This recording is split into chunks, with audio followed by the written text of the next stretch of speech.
Hello, my friends. My name's Jeff, alongside my good friend Billy. We're here to brighten your Monday a little bit as we're in the day 4 of Contenders trials in the North America region. We're going to start off with Goliath coming in and another David looking to land that killing blow.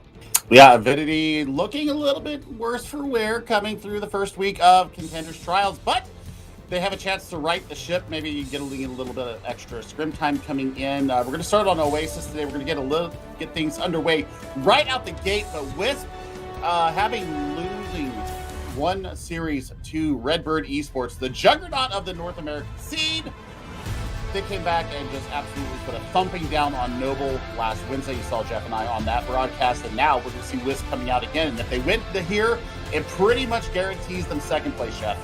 It will indeed. And they've gone perfect since their opening day loss to Redbird Esports. They've been 6-0s, 2-3-0s back to back, looking to keep that streak going. Avidity, on the other hand, coming back off of 2 map 5 losses, 2 heartbreakers, and they're currently sitting 1-2 and in a battle for that 4th place slot, the final slot that will make it into Contenders proper. And they've got 2 tough opponents ahead of them. They've got Wisp today, and then they've got Redbird tomorrow. So Avidity really need this win, Billy. They really do. They took Dice Gaming to 5 maps. They actually reversed it around. They were down 0-2, came back and tied it 2-2, and then lost it in control. And that's something that we're going to be zooming in on, Jeff, is how are they going to take control today? Because they have been very abysmal during these trials in the control maps. And we've only seen Avidity once here on broadcast. Their Tuesday and Wednesday matches, unfortunately, were not on broadcast. But they did lose 2 map 5s. And it's very indicative that they are struggling with that control game type. They are the only person to lose a map to Drifters. That was the opening map of control on Monday. So it seems to be something it's kind of their Achilles heel. So you will see if they can get that fixed up. The match that we did see on stream Monday, they had Joshua and Soko leading the charge, who were former Wisp players, as a matter of fact.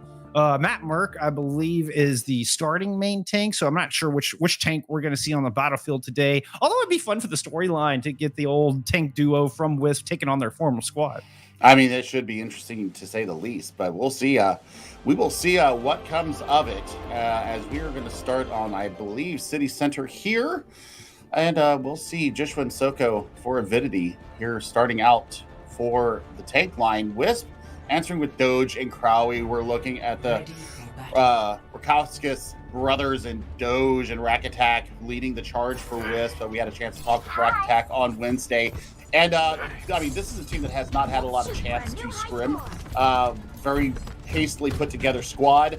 And if they're doing this good right now with lack of scrim time, I'm going to have a bit of fear for Avidity coming into this. So, looking at Doge, the ball, we know that he can play all 4 main tanks. So we'll see how they deal with City Center. Yep, Wisp with pretty much a full rebuild coming into Trials August. Avidity, obviously a brand new squad, a lot of old dark mode members, and then that tank line formerly of Wisp that I was speaking about. But Wisp have looked really strong. And that interview with Kyle, Rack Attack, that was such a great interview. Such a nice young man. You see Mouth on the back already looking to start things strong. Can't quite get that manual hack as they're trying to hunt down Echo on this Tracer. This is going to be very individual duel-oriented with these 2 compositions. Highly mobile DPS and the duo of Mathel and Rocket open things up with the first strike. And, a lot of things ran through them being able to get those executions on the members of the opposing team of Noble. So now we'll see right out the gate, Avidity is having the same issues. Yeah, and they give that point over for free, Billy. There was room for them to contest, to buy some more time. Yeah, they're down 1 player in the fight, but now Wisp just get to sit here and build up percentage as this opening fight really breaks out. Rocket and Apple both very low, but both managed to find healing of one sort or another. Doge does fall, though the initiation tool gone. So Avidity with a strong start and a good opportunity to bring this back, especially if they can take care of Rocket. Rocket has the recall, is going to get out of there. Point looking to flip, but 2 people at Wisp step on to contest, make sure they can keep building percentage as they wait for Doge to return. I tell you what, Jeff, Echo and Seeker have gotten a lot of value on these DPS roles here for Avidity, and that's the reason why they're really burning to take down this first point. Ooh, that's a +2 to Wisp, to Avidity right now. Ooh, and the back and forth continues as Rocket lands the pulse onto Fishcake. Rocket not going down without a fight, does eventually fall, but the Transcendence is there for Mosier, and it keeps the remaining members of Wisp alive, and Avidity have to back out. Oh man, EMP in this next fight will hold them as well. They started the contest at about 18-19%, and we're contesting it till about 55%, and just the ability to get back from Wisp and never really disengage from the point, being able to get those touches in, huge for them. And imagine how much different this would be if Avidity hadn't given over that first free control. EMP comes through, it only found Joshua. Joshua was able to back out, find the healing. Now responds with the supercharger. Rack Attack is going to drop the rally, armor up the Wisp to withstand the extra 50% damage. Mines out, big pile drive into the pack, manual hack onto Joshua. Rocket moves in, takes care of the bongos. Doge eats a pulse bomb, Echo with the finish. Doge falling early in this fight once again. And with your Wrecking Ball, I mean, if they're creating space, getting value, it's one thing, but that was a little unnecessary as Doge gets caught way out of place and Whisper forced out. But they have managed to reset 99% mark. They can afford to back out and reset. Well, now they're investing the ultimates here into this fight. And they're fighting. They're not really fighting the fights. I mean, Avidity is starting to actually turn this into their favor. Yeah. I mean, they're going to invest the Transcendence as well. I'm not quite sure what prompted that is. I mean, Wisp are continuing to try to claw this thing back from a deficit, and Seeker and company are continuing to find the goods. It's all ult charge right now. There's finally the flip at 99% in about a minute and a half of them just contesting. So into this next fight, I mean, Malta's going to have the EMP. You're going to look at a pulse bomb as well. Man, this is a really tall order for Avidity. They do have some answering ultimates coming into this fight. You really want to look to see Echo take down the support duo. Echo has been outstanding in the DPS role, real shining light for this new Avidity squad. Certainly capable of shutting down this attack, but they gotta act quick. Don't give Malfo a chance to get set up. Okay, Malfo's forced back. It buys Avidity a little bit more time to find an opening pick before the initiation comes through. Doja and Rocket in the junction looking to hunt down Soko right now. There's the manual hack. They are all over Soko, but the immortality field is there. The healing spot on. EMP in the back. Finds both supports. Fishcake is down. Malfo just sacrificed themselves in the process, but look at that stick. Rocket plants it right onto Renko's chest. And Wisp now in a prime position to take this thing right back. Hello, Soko. Soko not ready to give up just quite yet, but they're going to go ahead and give up the 20-year ult. They get the touch there. Now they're looking for the DMAC and the determination of that off-tank player. This could be an extended fight here coming in from Avidity. They've almost got the flip. It's just a millimeter away, a split second away from going over to Wisp. But alas, Avidity maintain with the Reaper swap and the immortality field on the board. Now an Ant Matrix out, and they get that kill. Oh no, it's Echo going down. Roy almost got DMAC, but has the self-destruct to toss into the back. Get that 600 effective health back on the board. Mosier has Transcendence ready to go as we're approaching a 99-99 fight. I mean, right now, Mosier, oh my gosh, the ult fire and then popping the Transcendence into that is filthy. That's a big Transcendence indeed. Pulse bomb from Echo, gets sent back. Rocket responds with a better one. Then the follow-up kill is there. Wisp managing to edge out this very brawly, seeming like 2-minute fight. Went on forever. Wisp emerged victorious. I tell you what, Jeff, that was uncharacteristically sloppy from Wisp. Their initial engagement, once they had, given up about 80% of the flip, they should have at that point just backed out, regrouped, and got on with retaking the point. But we're going to go to University now, and this is a full-sail swap. Compositionally for Wisp, I mean, they're bringing out the Brawl with a little bit of rush. I mean, Mosier might now. He's going to go ahead and flip over to that Baptiste. So now you've got Doomfist to play with, and I'm surprised we haven't seen Doomed in this role, one of his signature characters. Yeah, it's been all Malfo and Rocket from what we've seen from Wisp so far. Doom Godoa on the bench. Definitely a great player in their own right. Malfo is so versatile. And has just such a deep hero pool. It allows Wisp to pull out a variety of compositions, adapt to any circumstance. Avidity coming out with the McFlurry, the Icy Cowboy. Whipping around from the top. daring any member of Wisp to get close. But they decided to just come back around. Wisp meet the rotation. It's been a bit of a do-si-do to start things off. Avidity, they give it up once again. First control goes over without a single kill. And Wisp are already ahead, building percentage in this fight. Now they're going to go get aggressive. Find 2 picks before Malfoy gets taken down. Seeker in the back. Seeker? Takes down Rack Attack. Kyle got aggressive and had Seeker down to 22, but Seeker lands the shots. Oh man, and it's that's this Jedi probably just to reload there. But I tell you what, Seeker is on today. The DPS hit scan player for Avidity has been landing shots with the Peacekeeper all afternoon long. So you know this is something I'm going to be looking for is Seeker versus Rocket in the hit scan department. So far, Seeker's been getting a lot more of the value. And now he's going to drop the Deadeye, pop into the air, and kills Rack Attack once again.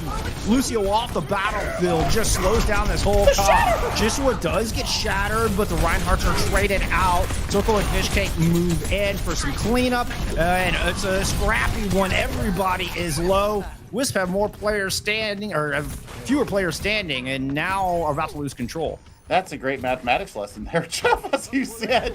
You know, when one team has more on the point and nobody else has the other, then, you know what? That'll go ahead and flip the point. And they've got a 4-pack of ultimates going into this next fight. Yeah, including the Blizzard and the Sound Barrier. And there's not a whole lot they have to worry about. So Fishcake can use the Sound Barrier aggressively. Doge goes down right out of the gate thanks to the amplification matrix. And they are going to use that Sound Barrier on Tempo. Pushing in, they picked up quite a bit of kills, and that's Avidity hanging on. I mean, this is great work coming out from them, and you know, maybe the brawl here for them might be the way for them to go moving forward. Ragtag's going to have Sound Barrier going into this next fight, but they're still facing 3 ultimates coming out of Avidity. All right, Wisp coming back in. They have that Sound Barrier ready to go. Blizzard out. Nice kite. Good speed move from Rack, and they're able to back right on out of there.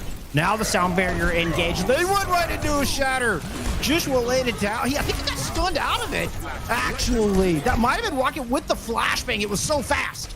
In the blink of an eye, that went down. Trades coming through. Waffle going in deep. Looking to finish off Joshua, but the amplification matrix alongside the immortality field is keeping Wisp at bay, and Avidity continue to find the pick. Seeker continues to wreak havoc with the triple kill. What work out of Avidity there. Seeker and Renko really responsible for keeping that point in their favor, but they did expend their entirety of their ultimate bank. So Doomfist will have the Meteor Strike here. I'm looking for Doge to get Shatter online and see if they can lay him out. 82%, big ultimate. Running into not a whole lot. Last chance for Wisp to close out this map. Otherwise, our Venus are going to send into the round 3. Maintain battle up front. Shatter comes down, punishing Joshua's aggression and smashing him into the wall. Rocket with the finish. +2 to Wisp in their last opportunity to retake this point. They're in a great position to do it. Rocket has the Deadeye to need it. Uses the Peacekeeper.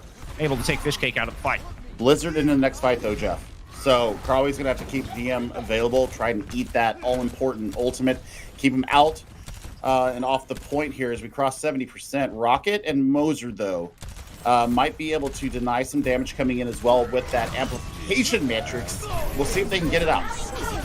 Give me the Deadeye from Rocket gets shut down. Croy eats the Blizzard, but still the kills are coming through. Joshua pushes and smashes down 2 with that big hammer.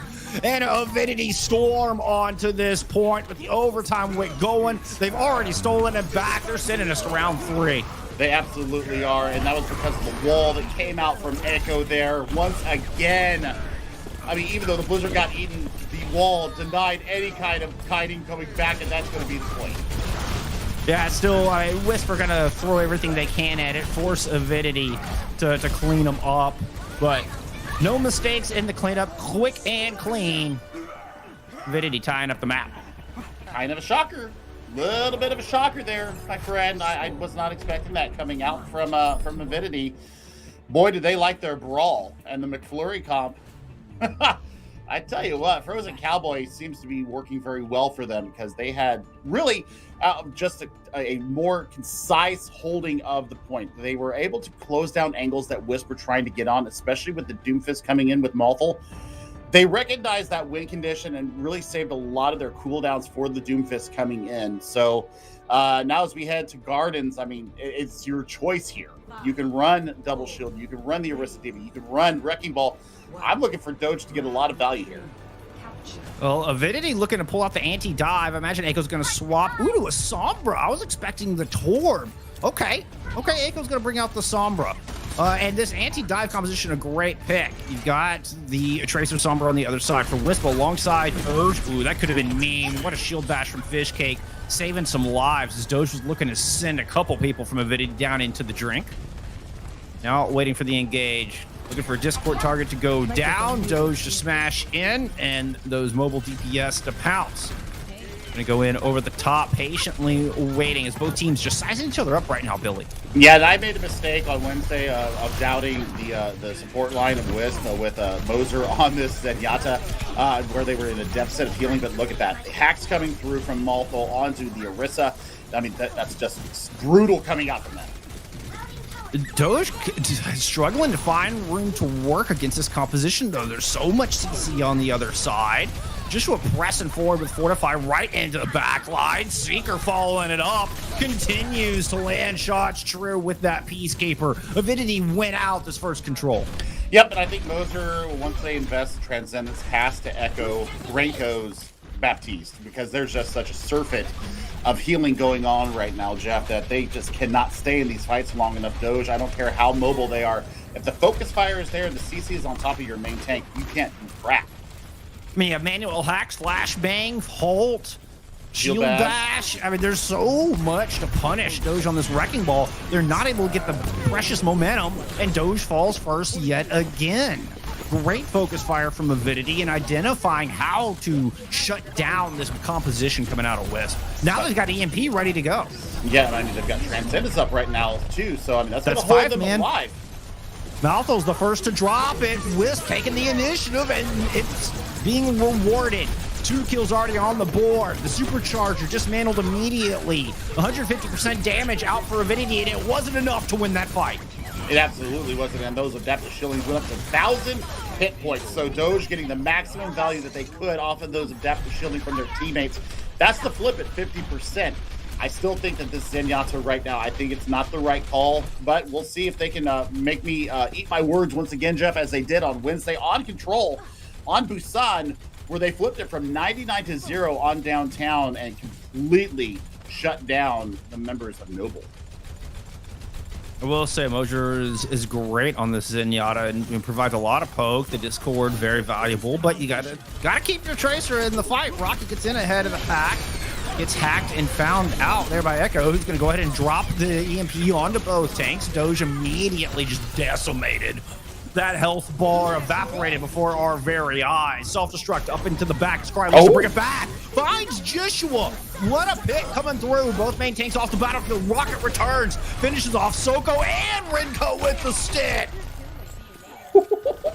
Rocket doing Rocket things. And we've talked about this player all trials long. And once again, we are not disappointed. Getting another kill into that.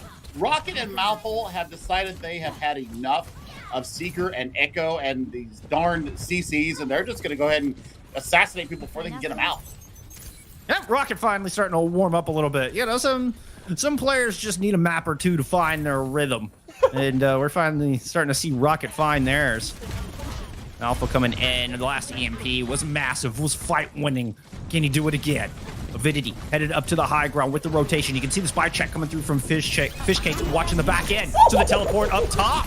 3 hacked up, but Doge falls yet again. Doge struggling to stay alive in the early parts of these engagements, and it's cost him. Wisp now using the Transcendence, try to hang on for as long as possible. Rally Ant Matrix out from the other side. And Joshua is able to find that pick. Avidity, 1 by 1, are winning out this fight. They've got control. Oh, but they had to invest the Supercharger to flip that over. That Transcendence coming out from Moser was absolutely inspired. And I know they were just trying to hold it up to 99%, but it still pulled so many resources out of Avidity that they're going to have an issue trying to hold this point off. I mean, they've got Rally and they've got Pulse Bomb as well. A great read from Mosier. With Echo going over to the Tracer, they didn't need to save the Transcendence anymore. No big ultimate to have to counter. So in response to the rally, just a beautiful read. There it is, Rocket taking down Echo as well. Good start, has Pulse Bomb ready to go. Rally into this fight as we approach final fight territory in round 3. Wisp started to get the cap, interrupted the last possible second, but Soko's discorded down to 1. D-Net off the battlefield. Now Doge going in, big pile driver, 99% to the mines, and Avidity's caught in this tiny room. Mines are out over the stairs. Rocket's able to get Echo for the second time in this fight. Math will take Seeker off the battlefield, the one who's been carrying the workload of the damage for Avidity, and it's just clean up from here as Wisp take a clean edge in this engagement.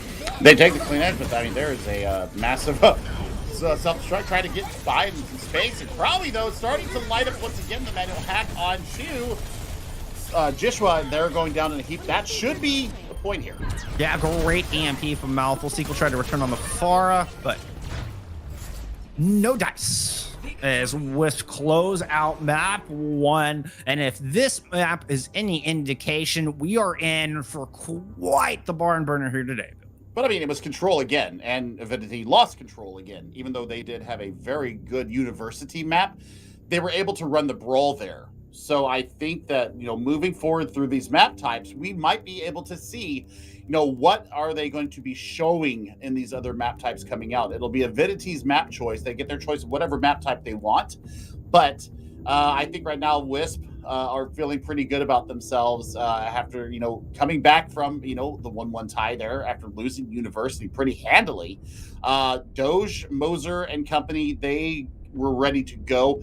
It took them a second to get warmed up, and then the Orb of Discord started really rearing its ugly head for Avidity, and they were starting to get the focus fire. Every time you saw that Discord Orb came out, they were absolutely bum rushing Avidity, and they were going down in a heap. Paying dividends, no doubt, and it got them that opening map. It was so close, though.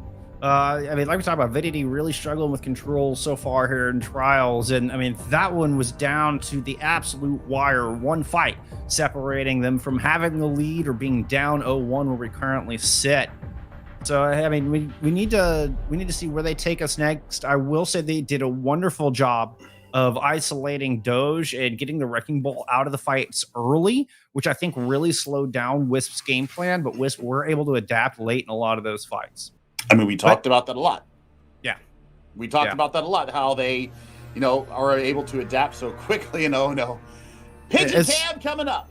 Yep, as we take a look at map number 2, we're headed to Havana. This has been the pick of Avidity. So anticipate we'll get some double shield, double sniper. Seems to have been the flavor of the week. We've seen a lot of Havana this week, actually.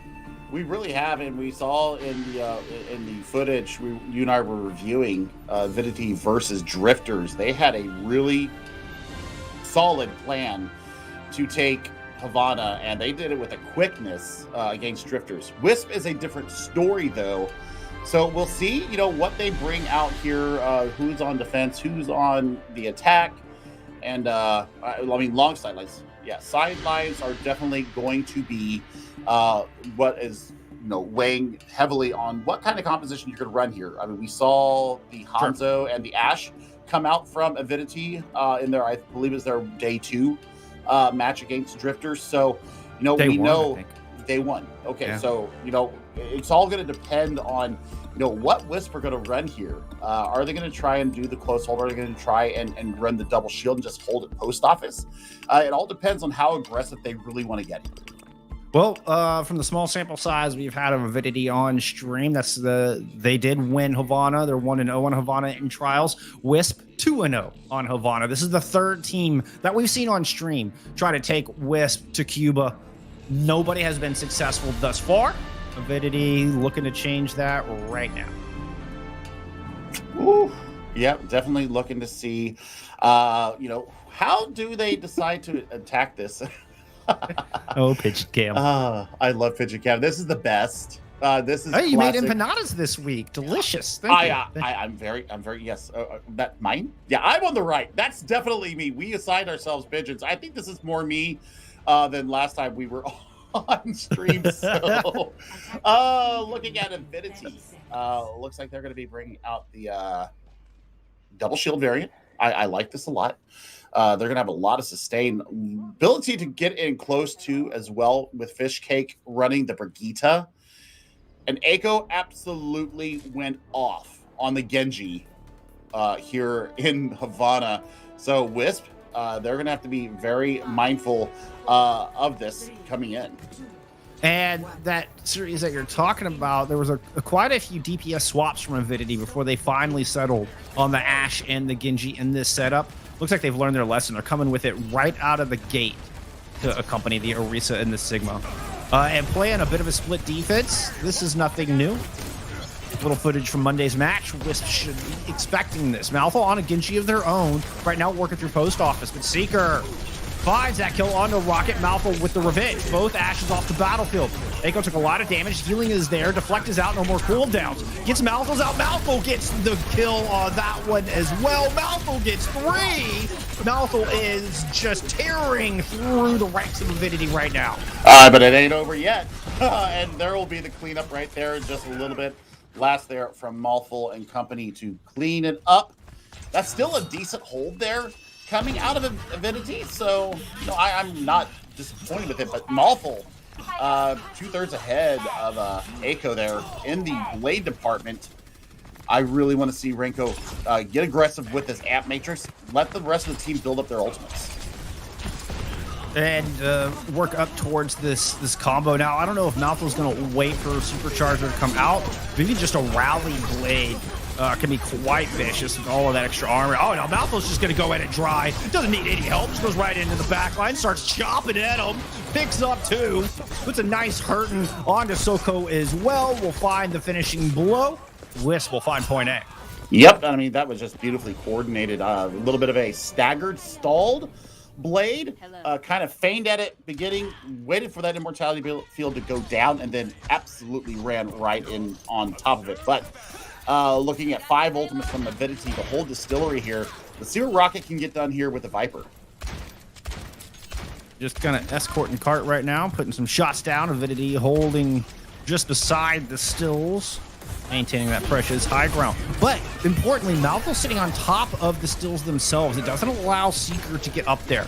But into the backline goes Echo with the katana in hand. Not able to find a whole lot with it. Does eventually pick up Rack Attack, who had dropped the rally. Don't know if they got full value out of that, but I don't see a whole lot of bonus armor up in the top hand right of your screen. In fact, I see some grayed out members, 2 of them. Rocket even investing the Bob into this fight. But Wisp have to just back on out of here with their tail between their legs. Yeah, I mean, both teams invested 2 ultimates there, and Avidity got the better choice of it. So I'm looking for Doge, pop out the supercharge. Let's see what you can get with this. Now Seeker has this high ground spot. This is such a dangerous spot for an Ashe. Rinko! Double kill through the Ant Matrix.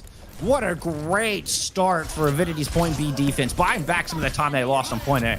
I mean, you're seeing all of these assists going to Joshua as well. That halt that brought everybody into the gravitic flux was absolutely massive. But now you're looking at double tank ultimates for Wisp, and I mean, super flux could be coming out the door. Yep, I expect Croy to initiate. Malfo might be able to get up the rest of this blade to finish off the gravitic flux. It is the supercharger to start things off. Echo on the side, trying to pepper down those bongos, get rid of the value. You managed to succeed. Bob out from the other side, also taken off the battlefield. So initial ult invested. Doge, the only casualty, struggling today to stay alive. Be it on the Wrecking Ball or, in this case, the Orisa. Nice creation. Keeps Echo at bay for the moment. But Wisp are just going to wait for their Orisa to get back into this fight before they can engage. Super Blade for Avidity is a very real possibility going into this next fight, and Moser is going to have a hell of an amp matrix to try and dislodge this high ground positioning coming out from Avidity. Here comes both the Supercharger and the Blade out. Echo into the back. It's a lot of damage. Beautiful immortality field from Rinko. Keeps him alive, but There's no kills coming through off the back of those ultimates. Now Wisp with a chance to counterpunch. Maltho gets whip shot back. Still tries to pursue the brig. Gets stun bash still. Maltho cannot be stopped. Will not be denied. The kill onto that brig. And opening things up. Joshua falling in the process. Rocket landing the shots onto the back line. Yeah, but that's the straw that broke the camel's back, so to speak. And it only cost them the blade into that. So, you know, not bad work coming out from Wisp there. They maintain a little bit of their ult advantage, but, I mean, I'm looking at the rally right here. Wisp, if they could get this high ground and just deny the work coming in from Avidity, you might be able to get this point relatively cheaply. Oh, it's going to be an Ant Matrix Flux combo to start things off. Joshua goes in. Eiko with some dash damage. Gets that reset. Now looking for more. Goes into the back. Finds Rack Attack. Now pouncing on Rocket. Rocket's caught between a rock and a hard place. And eventually just finds themselves back in spawn. Avidity, hold on. Yeah, I mean, we're sub 75 seconds now as well, Jeff. So there's got to be some changes coming out from Wisp. I'm looking, you know, maybe bring a Diva in here, deal with Seeker with the dynamite damage coming in because they're just getting uncontested damage with that dynamite. Maybe running maybe a wrecking ball here as well, trying to, you know, use the enclosed space, get some pile drivers and really pull into what Wisp are trying to do. Well, no changes coming out. Wisp continue just to try to make this work. We did see Maltho swap over to the Tracer, so I guess we did have that change. That was a fight before last. Rally online, Blade coming up. Supercharger not far behind for the defense of Avidity as Eiko sends Maltho packing. Nice check, just keeping that flanker marked. Oh no. Rocket picks up a kill, Immortality field already used, and the blade is out. That's three! Eiko just making art with this katana. Avidity making short work of this defense. Now there's only 10 seconds remaining. Oh, Jeff, that's why I said uh-oh, and Lego by Eiko. He just absolutely went wild with that. That Immortality field came out way too early from Moser, and now they're paying the results of that. Maltho's able to get the touch, but Rack Attack is going to die before they can follow up. Avidity with a good hold. Do not allow Wisp to complete the distillery. This is quite winnable, Billy. This is quite winnable. That is extremely winnable. And in the Battle of the Genjis, Eiko stands high on the mountaintop. So, dealing with this Genji now. Rack Attack, I mean, I didn't see very many shield bashes going in on top of Eiko. I think that they've got to be able to identify the risk when it's coming in, because there was a couple fights earlier where he was just throwing shurikens in while the supercharger of Doge was out and nobody turned to address him. So that's got to be point one for them if they're going to have any kind of a stand here on the streets of Havana. So we'll see if there's a little bit of change coming out. I like any kind of a turret. Rocket, this might actually be the answer to it. Those Symmetra turrets definitely slowing the Cyber Ninja down, Jeff, and Maltho might be able to get some one-punch potentials going into these fights. Very interesting composition from Wisp, clearly indicating a close hold. And they're not even going to be quiet about it. They're not trying to, you know, push the Diva up or anything. They are just loud and proud in Avidity's face already. They are kind of high by the side, so you can't see them out the giant bay window in the top of spawn. But Avidity's got to know this is coming, right? They were stomping around. Maybe. I mean, you got speed to get on top of it as well. Also, speed to disengage from the fight. So, if they go down a couple members early, Jeff, they're going to have the ability to not only teleport out, but they're also going to be able to speed out. This is a great play from Wisp. I mean, worst case scenario, you know, you just eat up a little bit of time, but you still have time for that second fight on the back of point A. Best case scenario, you win a couple fights. And it costs Avidity a minute or two just to get out of their spawn doors. And you just set yourself up great to take this map despite not being able to get past point B. But Seeker just swaps over to the far, takes to the sky. Eiko's able to pick up one as well. What a hold. And Avidity makes short work of this close hold. Seeker just going uncontested in the skies. I mean, what a hold coming out from Joshua once again. You and I are tank players. I always like to point out when there's an assist coming in from a main tank player or an off tank player, and that halt from Joshua pulled everybody together, and Eiko and Seeker just absolutely decimated them. So are we going to keep with the brawl here? It looks like they are. Maltho swapping over to a Tracer now, so double hit scans on the field. Yep, rocket onto the McCree. Neither very long range, but can still put a hurt down. Don't underestimate Mosier as well. You already talked about underestimating the support player. Mosier is definitely able to put some shots down. Oh, you know, it's Cry. Cry right there is going to cut the cord and then falls in with a kill on the Seeker. Of all the people we mentioned, it's the Diva whose eyes were in the skies, making sure they're nice and friendly for Wisp. Thank you for flying the friendly eyes of Crawley Air. Your passport will be returned to you in spawn. However, I mean, you've got gravitic flux coming into this next fight for Avidity, and if you pair that with the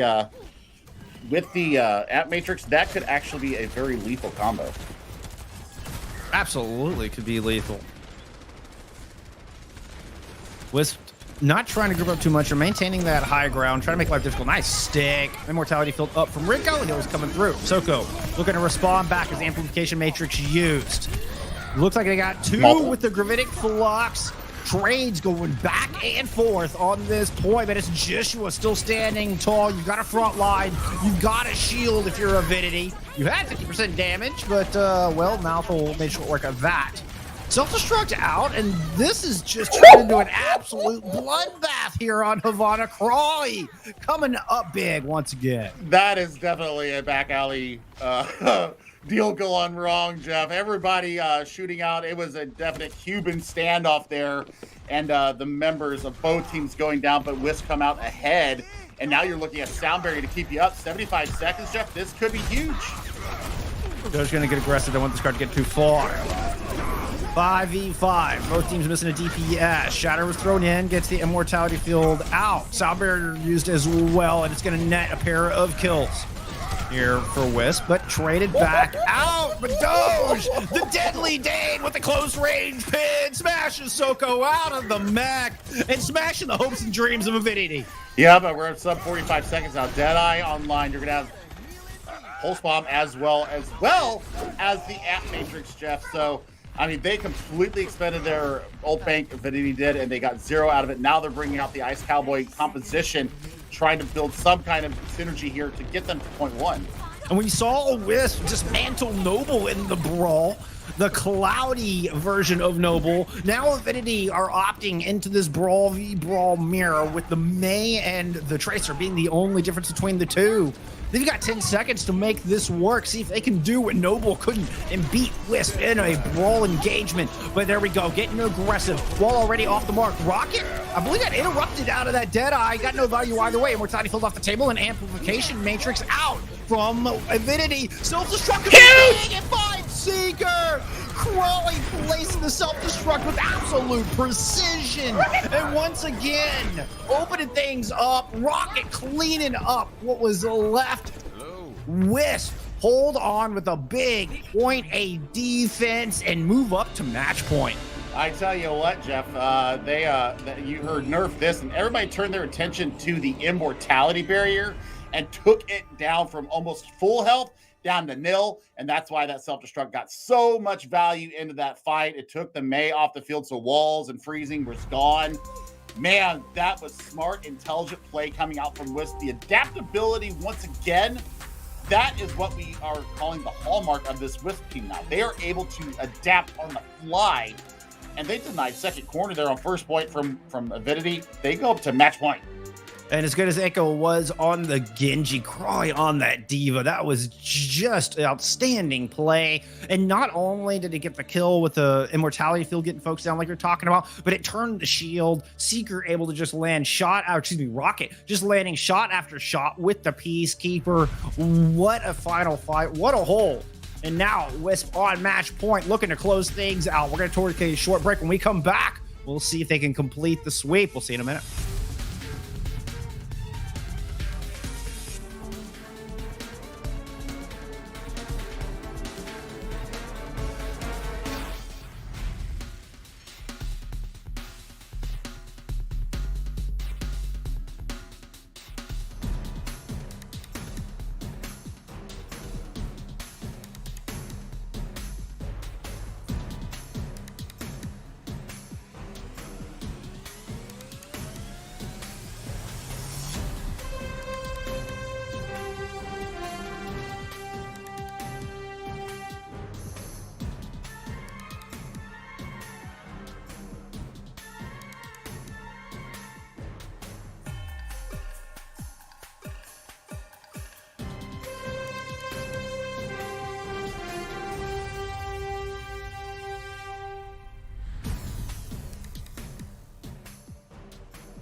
Well, Avidity made it close, put up a great hold in the distillery, but Wisp remain undefeated on Havana, at least from what we've seen on stream.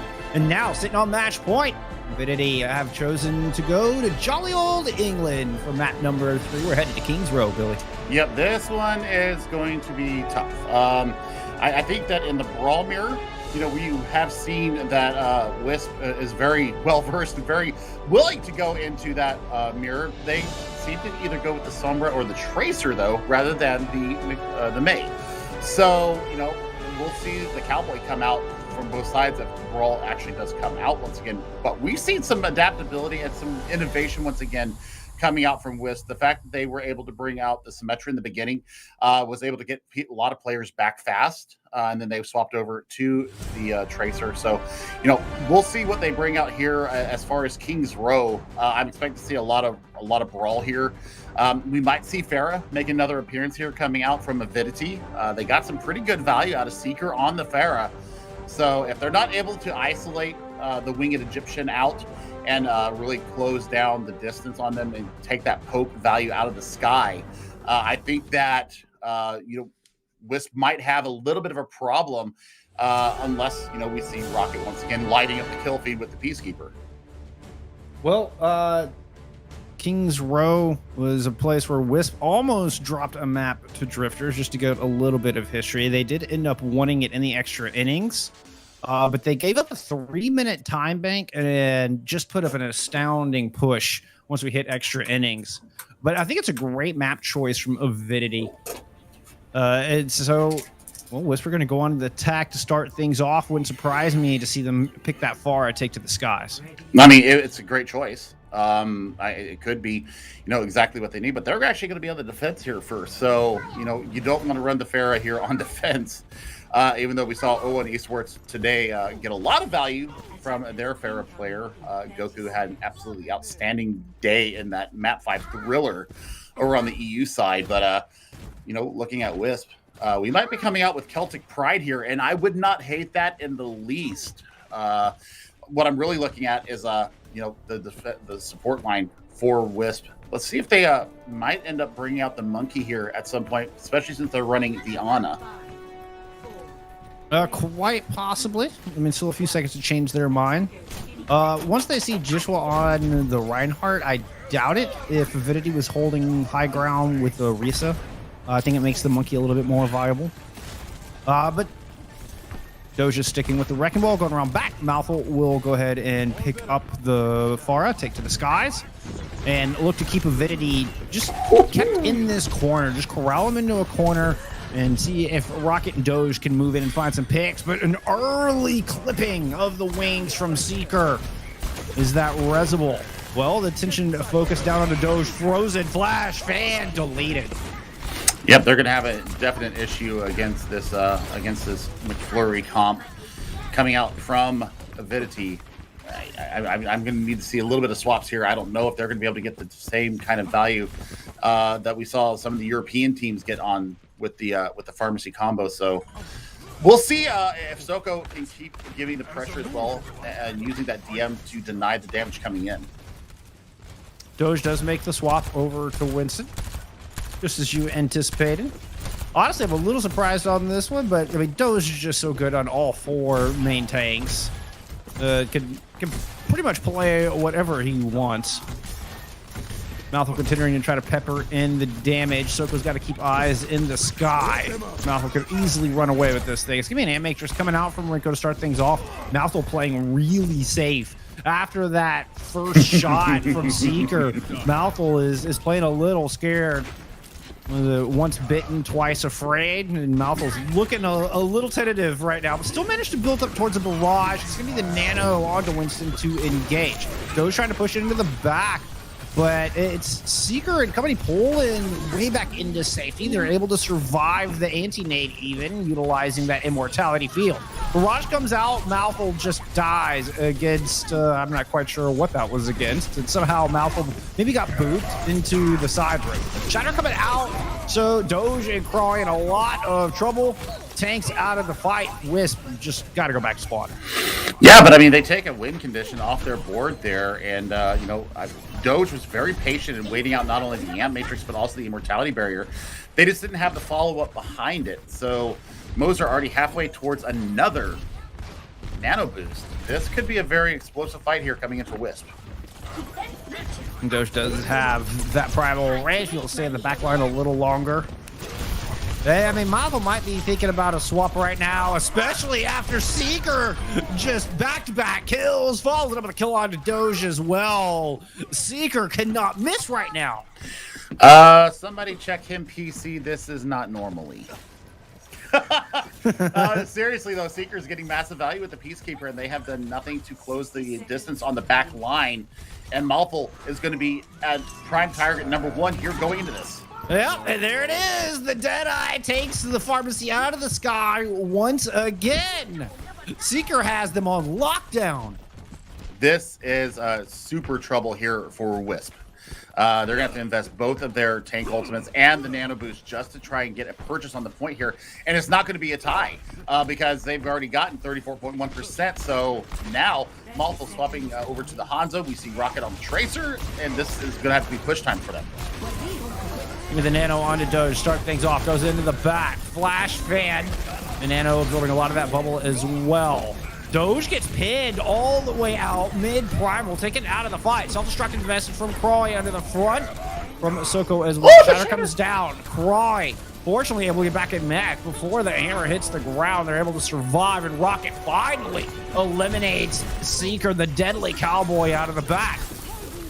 Echo almost got that Blizzard eaten up, but instead it's Cry frozen like a popsicle. Follows up with a kill onto Rocket as well. And Avidity looking to hang on. Joshua still swinging for the fences in the middle of the fight. Eventually focused down as they overstep their welcome out in the middle of the point. Just get surrounded. And by the skin of their teeth, Wisp are looking to hang on here, but this fight isn't done. Seeker's dropping a Deadeye. It's definitely not done, and Doge is so low right now. I don't know if they're going to survive. They do not. It's all up to Rocket right now. Cry with the Nano Boost is able to pick up 2, but both DPS off the battlefield. Malvo in a lot of trouble, but got the Dragons out, which demexed Soko. The Wisp with a +1 advantage, make that a +2, taking Joshua out of the fight. And man, Wisp do hang on and finally get this car on the road. Oh my word. Just compositional differences there, and Seeker being completely on fire the entirety of the first point hold. They do get the first point, but it costs them everything. So Crawley and Doge swapping over to the Reinhardt now, matching Joshua. Let's see how they deal with the streets. Malvo pulling out the Doomfist. Again, that's a dangerous pick going in against this May and McCree, the cowboy that is. Digger takes care of the Immortality field. Immortality in the back. Joshua not inside of it. Immediately off the battlefield. Malvo goes down. Croy responds. The trades continue to go back and forth. It's still a +1. I think we're actually dead even now. Croy moves up to the top, takes out Seeker. And the 3 remaining members of Wisp are going to chase Soko right on out of there. Yep, and that's going to be cart push for them, but Soko did not invest the self-destruct into that, Jeff. So that is a massive boon for them. They also have Blizzard coming up. So once they get the recontest here at second corner, I think that you're going to be looking for a couple of ultimates coming out from Avidity. However, Rocket, I'm looking for big things from them. Yeah, but you got that Blizzard to worry about. If Crawley can gobble one up. Primed for a frosty dessert. Approaching end. Wisp is going to get aggressive. Doge trying to build up the rest of that shatter. Blizzard comes out, splits the backline from the front. The tanks of Wisp could be in a lot of trouble with the Deadeye. Perfectly placed, perfectly timed. Keeps them protected. And even finds a great pick onto Seeker. Now Wisp have bought themselves a lot of space. Yeah, they bought themselves point 2 as well, and some time back on the point. So I mean, they just absolutely blitzed through the streets phase. Soko never had a chance to invest in self-destruct as well. So 2 minutes on the clock. Joshua coming up on Shatter once again. He's going to have that mind game over Doge. Oh, and this could open up Seeker's Deadeye. Wisp are going to have to be just perfect against this defense. Oh, what a rotation from Avidity. They love doing this. They love taking these crazy rotations And now they flip the point, and Wisp are forced to move in from a less optimal angle. Wisp now getting aggressive as the Deadeye faded. Doge is going to find that kill on Joshua to start things off. Rocket picking up their counterpart, and the Meteor Strike into the back finishes off Fishcake, or at least did enough damage where the right hook takes him down. One by one, Wisp are able to win out this fight. What a fantastic catching of the rotation there from Wisp, and withstanding everything that Avidity wanted to throw at them. Joshua still has this Shatter online, though. And I think, you know, what's really going to win them this fight, if they do win it, is going to be Renko's Amp Matrix. Seeker going over onto the Widowmaker. Blizzard out on the point, but Rectech has the sound barrier there. 3 members frozen up. Doge cannot escape as the sound barrier fades. The ice persists. Malthol and Rocket fall shortly thereafter, and Avidity managed to make a stand in the final moments of King's Row. They're going to get 1, maybe 2 more fights here, especially if we see Raktek being able to touch in the last minutes. But right now, I mean, they're looking at the barrel of the Shatter and the sound barrier of Fishcake, probably swapping back, or actually going back to the mech, getting it faster. Shatter v. Shatter. Who's going to get the better one? We'll see. Battle of the main tanks. Fishcake with the sound barrier could be the big difference maker coming up in this fight. Needs to get that one time. Needs to have it perfect. Billy, I think I may have dropped. You have to take over. I'm seeing the same stall as you, my friend. Now here we go back into this fight. Nice. The Shatter came out from Doge, found a couple, but they can't find the follow-up. Mojo right there with the Immortality Field denied the follow-up on that. Excuse me, that was Rico with the Immortality Field, and it's Avidity winning out here on this defense. Wisp will have to settle for 65 meters and hope it's enough to close out the series. Well, we'll see what Wisp can do here on their defense, because they had a heck of a time trying to get the first point.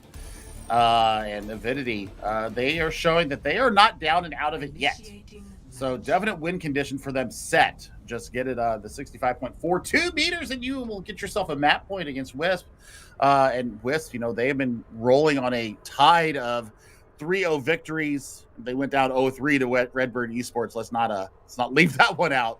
Yeah, but who hasn't? I mean, who hasn't lost that to them? So, you know, we'll see what Wisp comes out here defensive wise. I'm expecting to see something that's going to be able to deal with the May. The May was really giving them a lot of problems. Seeker was absolutely on fire, and we'll need to see what does Wisp do here to deny the work coming out from those two members. Echo, I would be a little concerned if they bring this out, especially with Malthol on the field. Echo is so good on the Genji. It wouldn't surprise me, honestly. Avidity looking to take to the attack. And let us remind you, Avidity are battling for that precious 4th place slot, and they have to face Redbird esports tomorrow.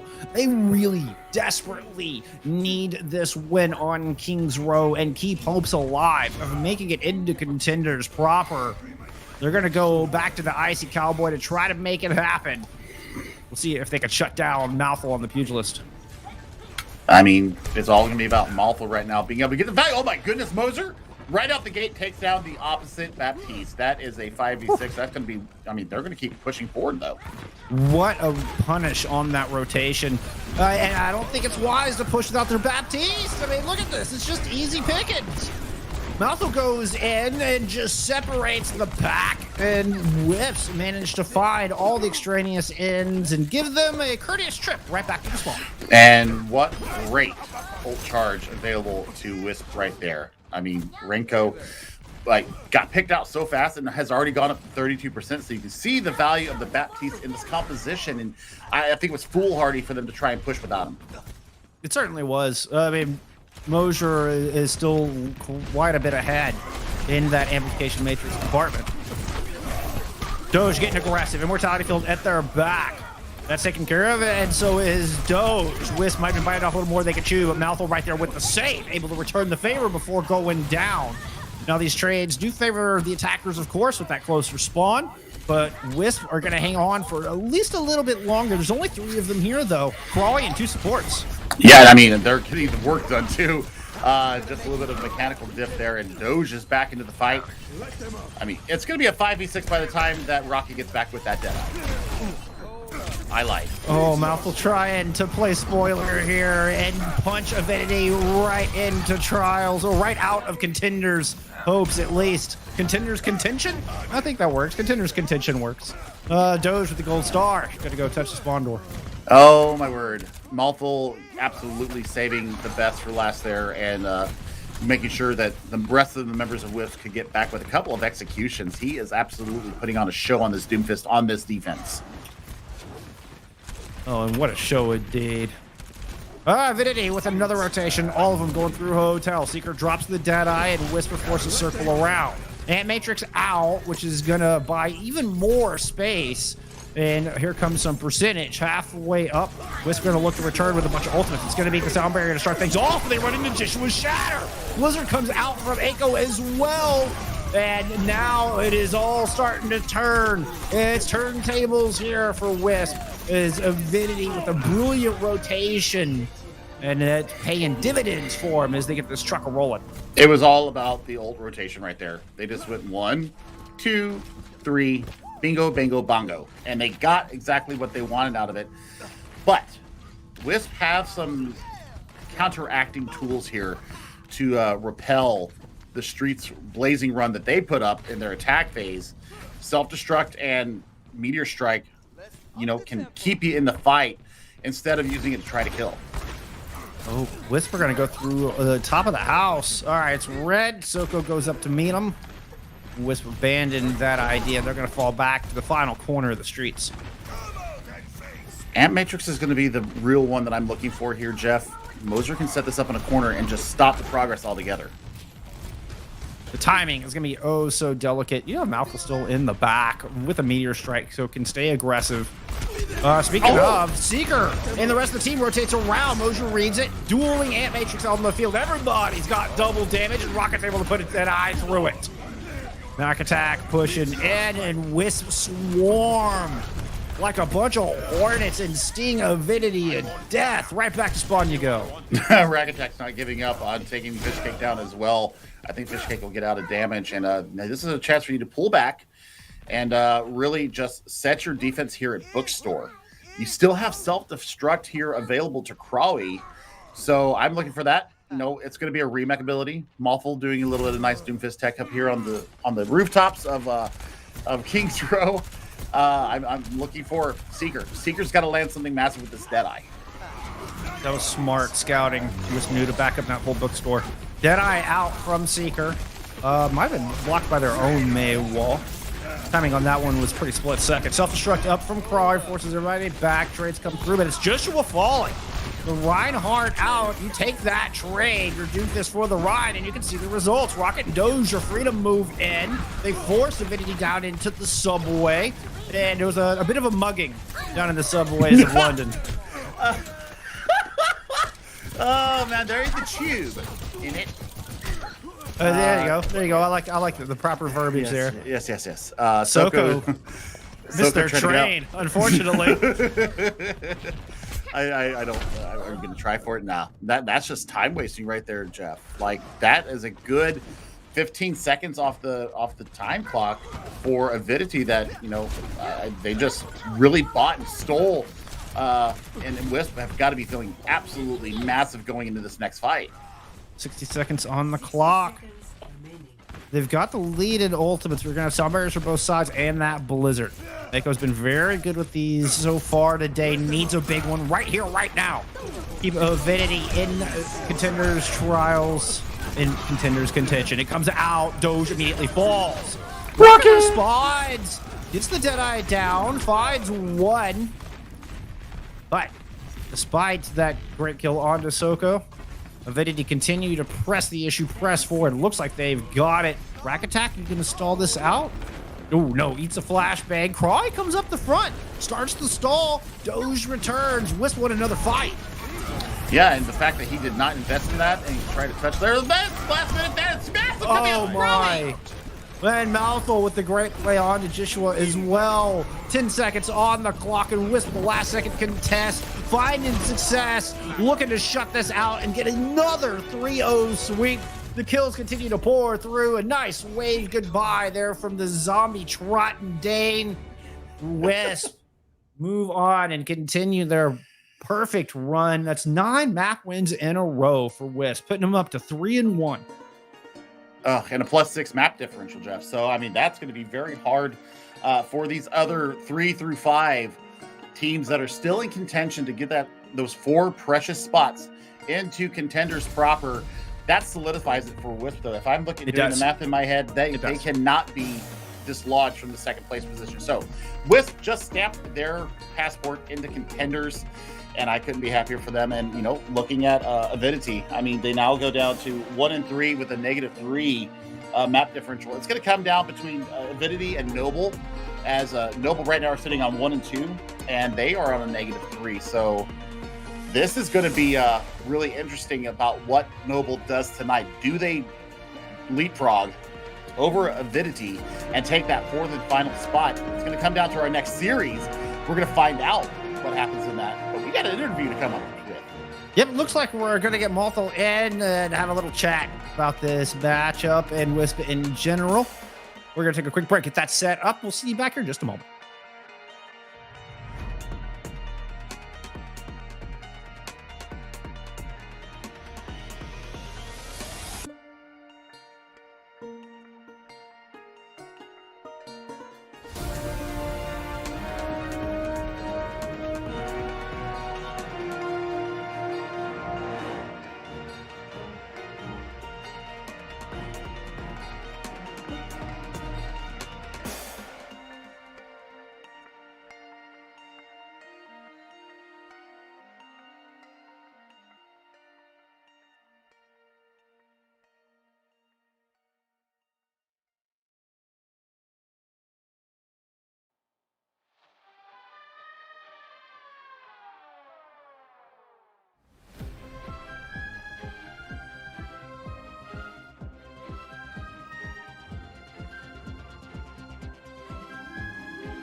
We are here with Mouthful DPS player for Wisp on the back of yet another 3-0 sweep. Congrats. Thank you for joining us. Thank you. So this solidifies your spot heading to Contenders. It's been a couple months, you were saying, since you got to play Contenders proper. How does it feel? What's going through your mind right now? It feels good to be back, starting, not being on the bench 24/7. You know, really being out there and showing what I can put out there is nice. And I'm glad I'm back with Rack Attack, so yeah. Absolutely. We all had a heck of a run. Yeah, for sure. Redbird, we lost 0-3, and then we just came back in and we just started 3-0ing every team, so it's been nice. Well, I gotta ask you. Yeah, it's been fun to watch. I gotta ask you, Malthal. You know, you mentioned that you weren't on the bench, and I mean, we have watched you, blossom from the perpetual 7th man to now starting. And you said you were talking about, how much you've been working on other heroes. Let us know what's it been like for you to get to this level. It's just a lot of playing ranked, viewing my other heroes, and just literally just putting the hours into it. That's really all there is to it. Like playing Tracer a lot, playing Pharah, playing Echo, even though my Echo's still pretty bad, but still I'm playing more Echo, trying to learn it. And yeah, it's just hours put into it. That's all. Yeah. In our last interview, Kyle was like, "Mouthful, best Echo in the world." he wanted people to get mad. He wanted people, the speedily king, the good Echoes, like top Contenders Echoes, and then sure. And then they're like, Rack's like, I want to get everyone mad and say Mouthful's a good Echo. So oh, it's good. It's good. Oh, well, I mean, what's anybody you're looking forward to going up against? I know you talked about Redbird obviously is a powerhouse coming through, kind of smurfing in trials a little bit. Is there anybody you're really looking forward to meeting once you get into Contenders proper? Yeah, if Rhino and Vulcan join a team, I really want to play against them and beat them. I really want to. If they get on a team, I want to play against them really badly. What kind of expectations do you guys have getting into Contenders? What are you guys hoping to prove? What place do you think that you're going to get? And you said Rhino and Vulcan. Is there a team that you're looking at really going up against? No, I don't know if they're on a team yet, but no, there's not really a certain team we're looking at. We're kind of just focusing on ourselves and making the best that we can of ourselves, and then just beating every other team like that. I think that's a wonderful mindset. That's awesome. Any shout outs you want to give before we let you go? No, not really. All right. Well, thank you so much for joining us. Always a pleasure to speak with you. Good luck in Contenders. Yeah, thank you. Well, and that's going to do it for our first matchup of the day. Speaking of the Goliath, that is Redbird. We're going to see them coming up. We're going to take a quick break, get that match set up for you. When we return, it's Noble taking on Redbird Esports. LH Cloudy versus Reiner. I can't wait to see it. We'll see you on the other side of this break.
It's time for our second match of the evening. Redbird Esports taking on Noble. Like I mentioned before the break, battle of two powerhouse main tanks.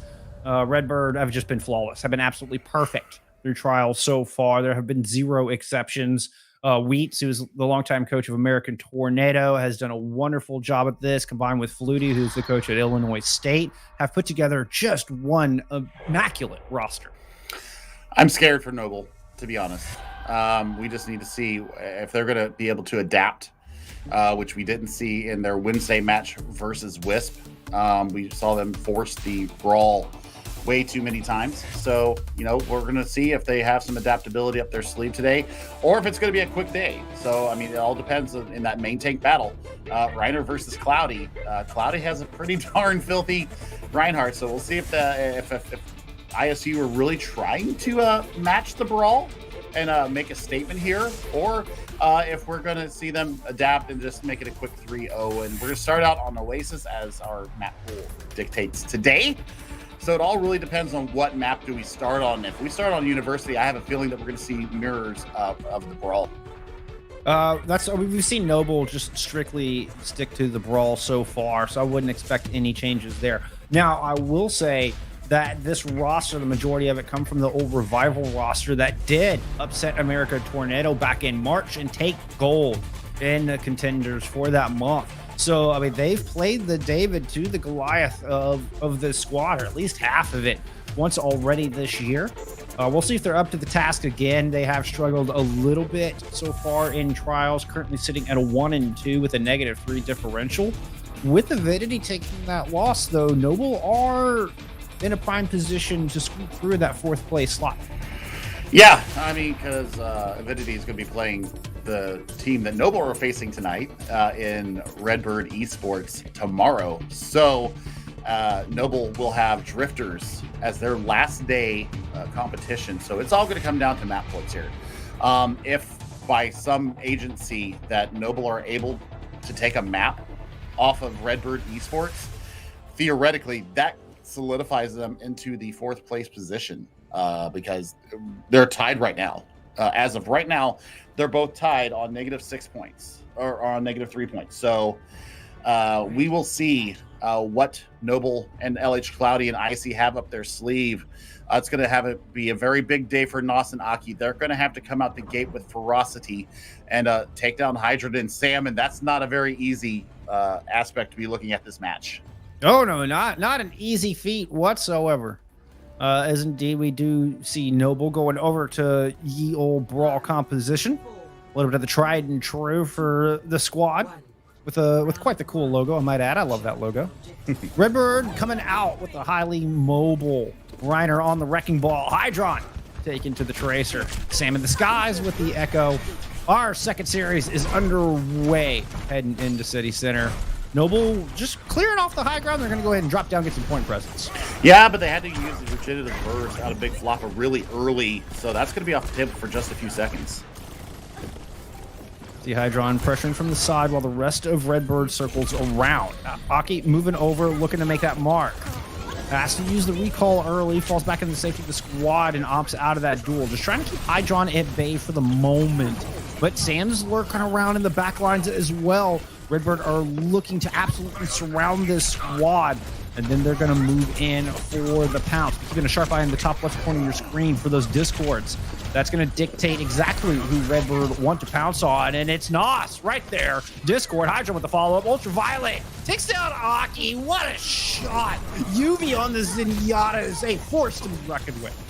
Yeah, and the sustain coming in from Luke Bino and Ultraviolet. You're not getting a ton of healing from both those players, but the Inspire was up and keeping Reiner and Iron into that fight. That is massive work coming out from the flanks. Ultraviolet already showing filth on the Zenyatta. Well, the only ones you really got to worry about are Iron, Iron and Sam.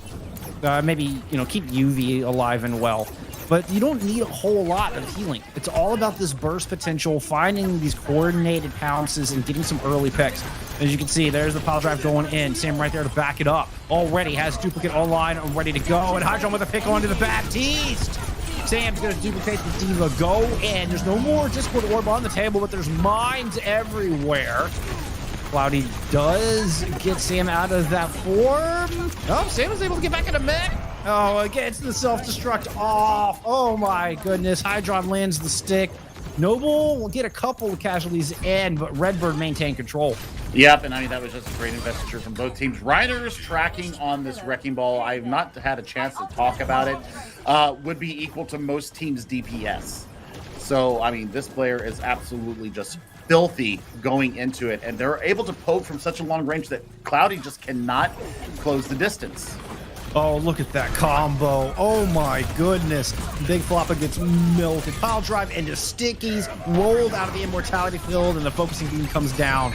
Aki does get some revenge, but now Redbird has a rally on the field. Another set of mines. Ryder has these things on cooldown, Billy. This is ridiculous. Jeff, this is what you expect out of a top tier role player in your region. I mean, we even go to far as say they might be the best in tier 2 in the world. They might be the best in NA, period, as far as I'm concerned. Yeah, I would put them up there. I would put Ryder up against the EU Wrecking Ball players, absolutely. Oh, I mean, I'm thinking if you could swap out Reiner with Gator on the Atlanta Reign, and I'm not sure you'd see any kind of drop in performance from that top tier Overwatch League squad. That's how highly I think of Reiner right now. He's proven himself to be an absolute tour de force. And just, it seems to be an auto win if you've got Reiner at the helm. And right now you're looking at 99-0, and Redbird showing no signs of stopping. See, nice little tech. Reiner does get hacked up and taken off the battlefield. Great focus from Noble there, with Nos making the swap over to the Somber to try to counter. Good play coming out of Noble, and they managed to wrestle back the point. Yeah, but Sam still has the mobility to get out of these engagements at will. So, you're looking from the pincher movement, you're looking at their hydrant on the left side, Sam from the high ground, and now it's going to be able to throw out this duplicate. This is going to be huge if they get an EMP. They get it. It only lands onto Nos and Icy, but it looked like Sep's sound barrier was just enough to carry him over the edge. I wasn't sure it got all the targets it needed to, but it got enough value to win the fight. Yeah, mine's available almost again for Redbird Esports, and the rally will keep them up as well. So Nos is going to have to land one gigantic EMP here for Noble to keep them in this next fight. Well, and this composition for Noble is better at holding the point, but Redbird's composition very adept at stealing points back, as we saw in the opening fight. And they're going to try a similar method. Hydron working around to the back. Sam looking to find an angle. So many different pieces of the map that Noble have to be aware of with these threats coming through. High ground hack coming up. Is there anybody to follow up on the 5-man EMP? Yes. Reiner's going to fall once again, as Noble know the power of this main tank and are doing their best to keep him out of the fight. Rally pop from Luke Mino as they're going to go ahead and invest in. Ant Matrix forces the rotation. Redbird head back to the high ground. Yeah, I mean, they got 4 ultimates coming into this next fight for Noble, and I tell you what, they go ahead and invest that Ant Matrix, and now 3 on the board. Let's see what Ultra can get done with this Transcendence. Body solo shattered iron there, but the Transcendence comes up. Discord, Hydrons, machine pistols, just too much for the Reinhardt to handle. And after 90%, it was a good run for Noble, but Redbird looking to close out our first round, our first sub-map on Oasis. Yeah, that's beautiful work out of Redbird Esports, identifying their win condition, really avoiding the effects of that EMP and the ultraviolet Transcendence, making sure that they are alive through all of the spam damage coming in. As you said, Noble wants to hold the point. They want Redbird Esports to come to them. They just faced a bit of a difficult challenge trying to hold it there with the mobile composition coming out from Redbird Esports. I mean, who do you pounce on? You know, that composition that Noble, it's looking for somebody that's separated from the pack that you can rush on with left speed and focus them down. But everybody is so elusive in that mobile squad that Redbird was running. It was really hard for any of them to get locked down. But now we're looking at a little bit of a mirror. The only difference is going to be in your off-tank role. Yeah, I mean, Icy, we know they have a good Zarya. Nice to see the Russian hero come out. Great wall from Sam there. Redbird sticking with the Ice Wizard composition, but Hydron goes down early. Sam returns the favor. It's a 5v5 on the point. Still holding down the small room. Redbird looking for an opening. Cloudy gets walled off. Could be in a dangerous spot. Pinned into the wall. Somehow, I'm surprised Cloudy survived as long as he did. But Ryder's super low. Immortality Field is up temporarily, and it's long enough for Redbird to find some picks. Reiner will eventually fall, but I think they've done enough work to take this point. Icy picked up 2, but Aki goes down. Nos falls right there after, and that's Redbird winning the fight. Yep, and I mean, Reiner stayed in that fight a lot longer than I expected him to, especially with the pin in on top of Cloudy. But the supports, once again, of Redbird Esports just getting so much value. Sam pulling out the sniper May, the long distance icicles. The accuracy is just so deadly. And Ultraviolet with this Amp Matrix is going to be able to stop the aggression coming in. Nice wall once again from Sam. And we're going to start seeing the difference in off-takes come into play here as these blizzards come online. Aki's actually got theirs up and ready to go first. Amp Matrix from Ultraviolet just buys a little bit of time. Wall into the back. Maybe hoping to separate somebody off, but it was very early. And now still 4 seconds for Sam to get another wall online. Noble thought about using this opportunity. Oh! The shatter through the Amp Matrix. Ryder finds a huge shatter into the pack. Oh, that's filthy. That's beautiful and filthy all at the same time, Jeff. I mean, they just had to invest the one ultimate to win that fight. Outstanding. Oh, beautiful work. Absolutely outstanding. And, I mean, they've got 4 others ready to go, Redbird does. Dueling Blizzards, dueling sound barriers. Let's see who gets better use out of it. Both Blizzards make it out onto the battlefield. It's a winter warning across University. Iron self-destruct, able to pick up 1. Sound barrier invested from both sides, and the grab comes in. Grab finds 3. Immortality Field fades. Wall separates them off, and Ryder can be in a bit of trouble. Pins over to the teleporter. What a smart play from Ryder! And the follow-up is there on all the members that tried to chase it into the room. What a bait and switch! Give the gold star there to Hydron, and as we see the touch coming in from Nos. Takes down Luke Nino, so now your speed's off the table. Oh, not only vicious, but intelligent to boot. It's a lethal combination that has kept Redbird Esports perfect so far through Trials. Let's see, we're on day 4 now, so this is 10 maps in a row that they have won. And they don't look to be slowing down whatsoever, and the adaptability once again, and the smart usage of ultimates. I mean, the Shatter Amp Matrix combo, I don't think that we've ever thought about that one, Jeff, being, it's kind of a combo, but yeah, got the massive value out of it. Oh, and devalue the amplification matrix on the other side. Yeah. Everybody from Noble was anxious to sit back there. It's easy pickings. Reiner knows exactly where you're going to be. Everybody wants to sit in this nice little line to try to take advantage of the double damage. And the Shatter just, ooh, holy cow. I'm telling you, I mean, one of the best made takes in North America, full stop. Yeah, I mean, and took an ex-Owl main tank to task there and really won the battle there. The braids of pinning to the teleporter, though, I think I'm going to demand that I have a Symmetra with me when I play in my ranked matches, so I can get out of danger when I decide to go ahead and invest my charge into that. I've been told to just take it, unbind it completely, because I should not be pinning whatsoever, but I do it anyway. So if there's a Symmetra teleporter, that'd be great. Well, good luck with your ranked Symmetras playing as big brain as Hydron was just there, because that was something else. What a joy to watch. I love watching this squad. It's a hallmark squad for collegiate Overwatch, and they continue their dominance. And I cherish every map we get to see this team play. I'm so excited to go into map 2, which Noble's choice. We're headed to Rialto. Oh, they had an issue with long range poke on Wednesday. Did Noble. So, I mean, if we're looking at Sam on this signature Echo once again, then I'm talking about, looking at the aerial threat that they just were not able to deny. And that is something that I was very scared about on Wednesday, and now I'm even more scared. I don't know if Redbird Esports have a Pharah player. I don't remember seeing them play one, but Sam is just as good in the air as a Pharah. So the poke is what I would be looking for from Redbird Esports to just deny LH Cloudy any kind of purchase moving the payload. And I mean, Ultraviolet. I'm going to expect to see, if I don't see the Brig Zen support line coming out from them, I'll be quite disappointed.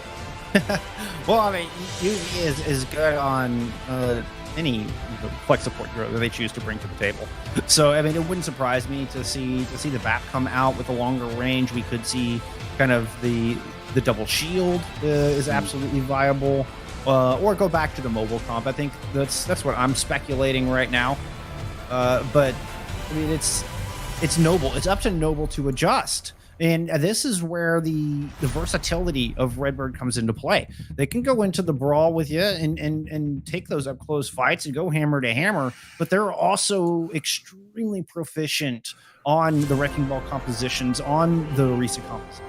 Well, let's throw a little wrench into the batter there, Jeff. Drifter's just 3-0'd Dice Gaming. Yeah, I was waiting till halftime to bring that up, but yeah. Oh no, I'm bringing it up now. Okay. I'm bringing it up now because that is a massive shocker, and definitely throws more of a wrench into our NA trials scene. So, man, that's an update coming out from our friends in the production department. Thank you, Blizzard, for that. Thank you, Will, as well. So now we're going to see Redbird Esports on the defense. So I want to take a look. Yep, there's the Ultraviolet Ana that I called underrated, and I was proven absolutely right. They absolutely had a fantastic series last Wednesday, and I cannot wait to see this once again. And it looks like Sam is going to have a tether this time in Luke Mino. So the poke is going to be real. Cloudy is going to have his head on the swivel, and Icy's going to have to be really, really measuring when to use that defense matrix, Jeff. Indeed, I mean, you got to eat up those bionades, because otherwise Ultraviolet's bionades will wreak havoc into your front line. The moment Cloudy can't get healed up, you can guarantee Redbird Esports are just going to jump in and put all of their focus fire onto the Reinhardt. Yeah, absolutely. And Aki bringing out the Widowmaker to try to disperse some of this aerial threat. And now swap back over to the Tracer. Ooh, Hydron in a bit of an interesting spot, just awaiting Aki. Look, there it is. What an anticipation. Almost gets the one. Aki's able to put the recall in. That, of course, puts you at a deficit in the Tracer duel. Hydron dropping in dangerous ground. Just throw some shots down onto Icy. Redbird Esports kind of back up, and both teams fall back to their respective corners. Yeah, it's all about cooldown management right now for Noble. Redbird Esports are so mobile that they're going to be able to get so much value purchased on the high ground as well. There goes Sid, and with the focusing beam, absolute brilliant play from the Echo, and Redbird continue this encircle their opponents and approach them from all sides, force them to look in all directions, and you're not going to fend off all the threats. Jeff, look at the Ultraviolet ult charge. Big Floppa, of course, is getting a burst healing down with those grenades, but look at the Ultraviolet ult charge. Yep, that nano's going to go into Reiner directly. I can just see it coming, because Noble's getting into this small room. Now, Reiner will have to be careful of the flashbang, but there's not a whole lot else. There's not the Brig in there that you have to worry about. Hydron going in, lands the stick. That's going to get the immortality field out, and now the nano wants to go in. Sam with the duplicate. Oh, that's my God. 3 ultimates thrown in, and a lot of death here on the second floor. the dead eye, the investiture of the 3 ultimates there was brilliantly set up by Hydra going in and landing the pulse bomb first, and then you saw the topple effect after that. Reiner didn't even have to use the primal rage there, Jeff. That's how good that was coordinated. Yeah, and it's the pulse bomb not only got everybody super low, but got that immortality field out, and it just made life easy for Reiner and Sam. Hydron setting him up. The rest of the team knocking him down. Now it's a sound barrier from Noble. Good shot. Hydron forced to recall out, but those shields are going to fade. Cloudy gets bionated. Iron eats a pulse bomb. And Redbird Esports continue their dominance of Rialto.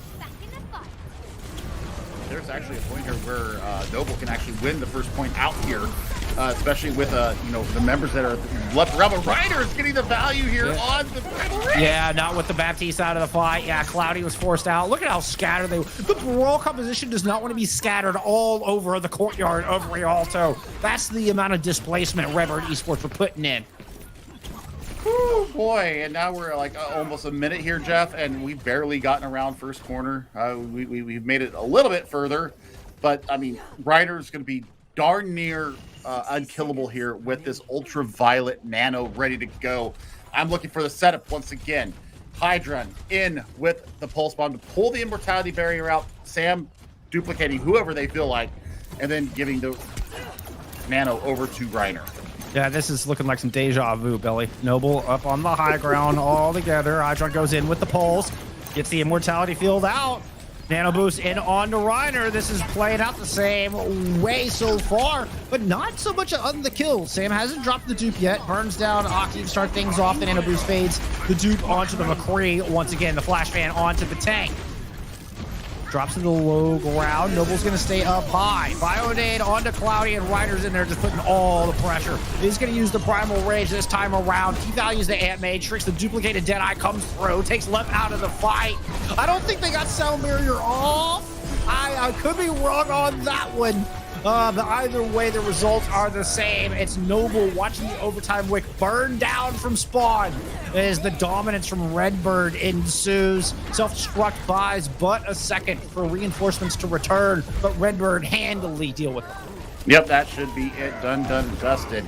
And immortality barrier be damned. It's going to be going down there. There's the cleanups. There it is, 62.71 meters. That is about as dominant as you can be here.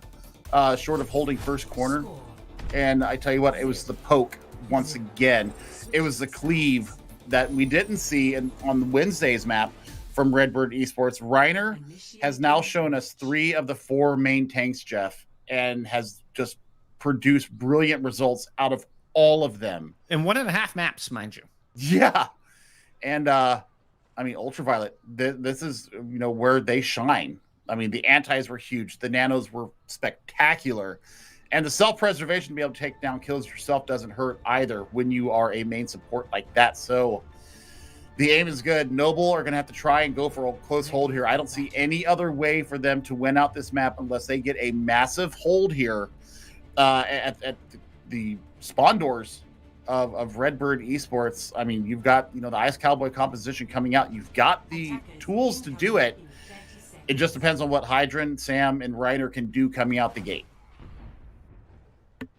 Yeah, I'm curious to see where they choose to hold, because I don't know if they stopped the cart or if they made far enough progress with the cart, on their attack to get a second defense. So this could be risky, but indeed they are going to hide out here and try to ambush Redbird just as the doors open. That's what I'm expecting. I mean, one of Cloudy's ultimates that I've seen him do some ranked stuff on is hold spawn door. So I mean, living up to his name right now.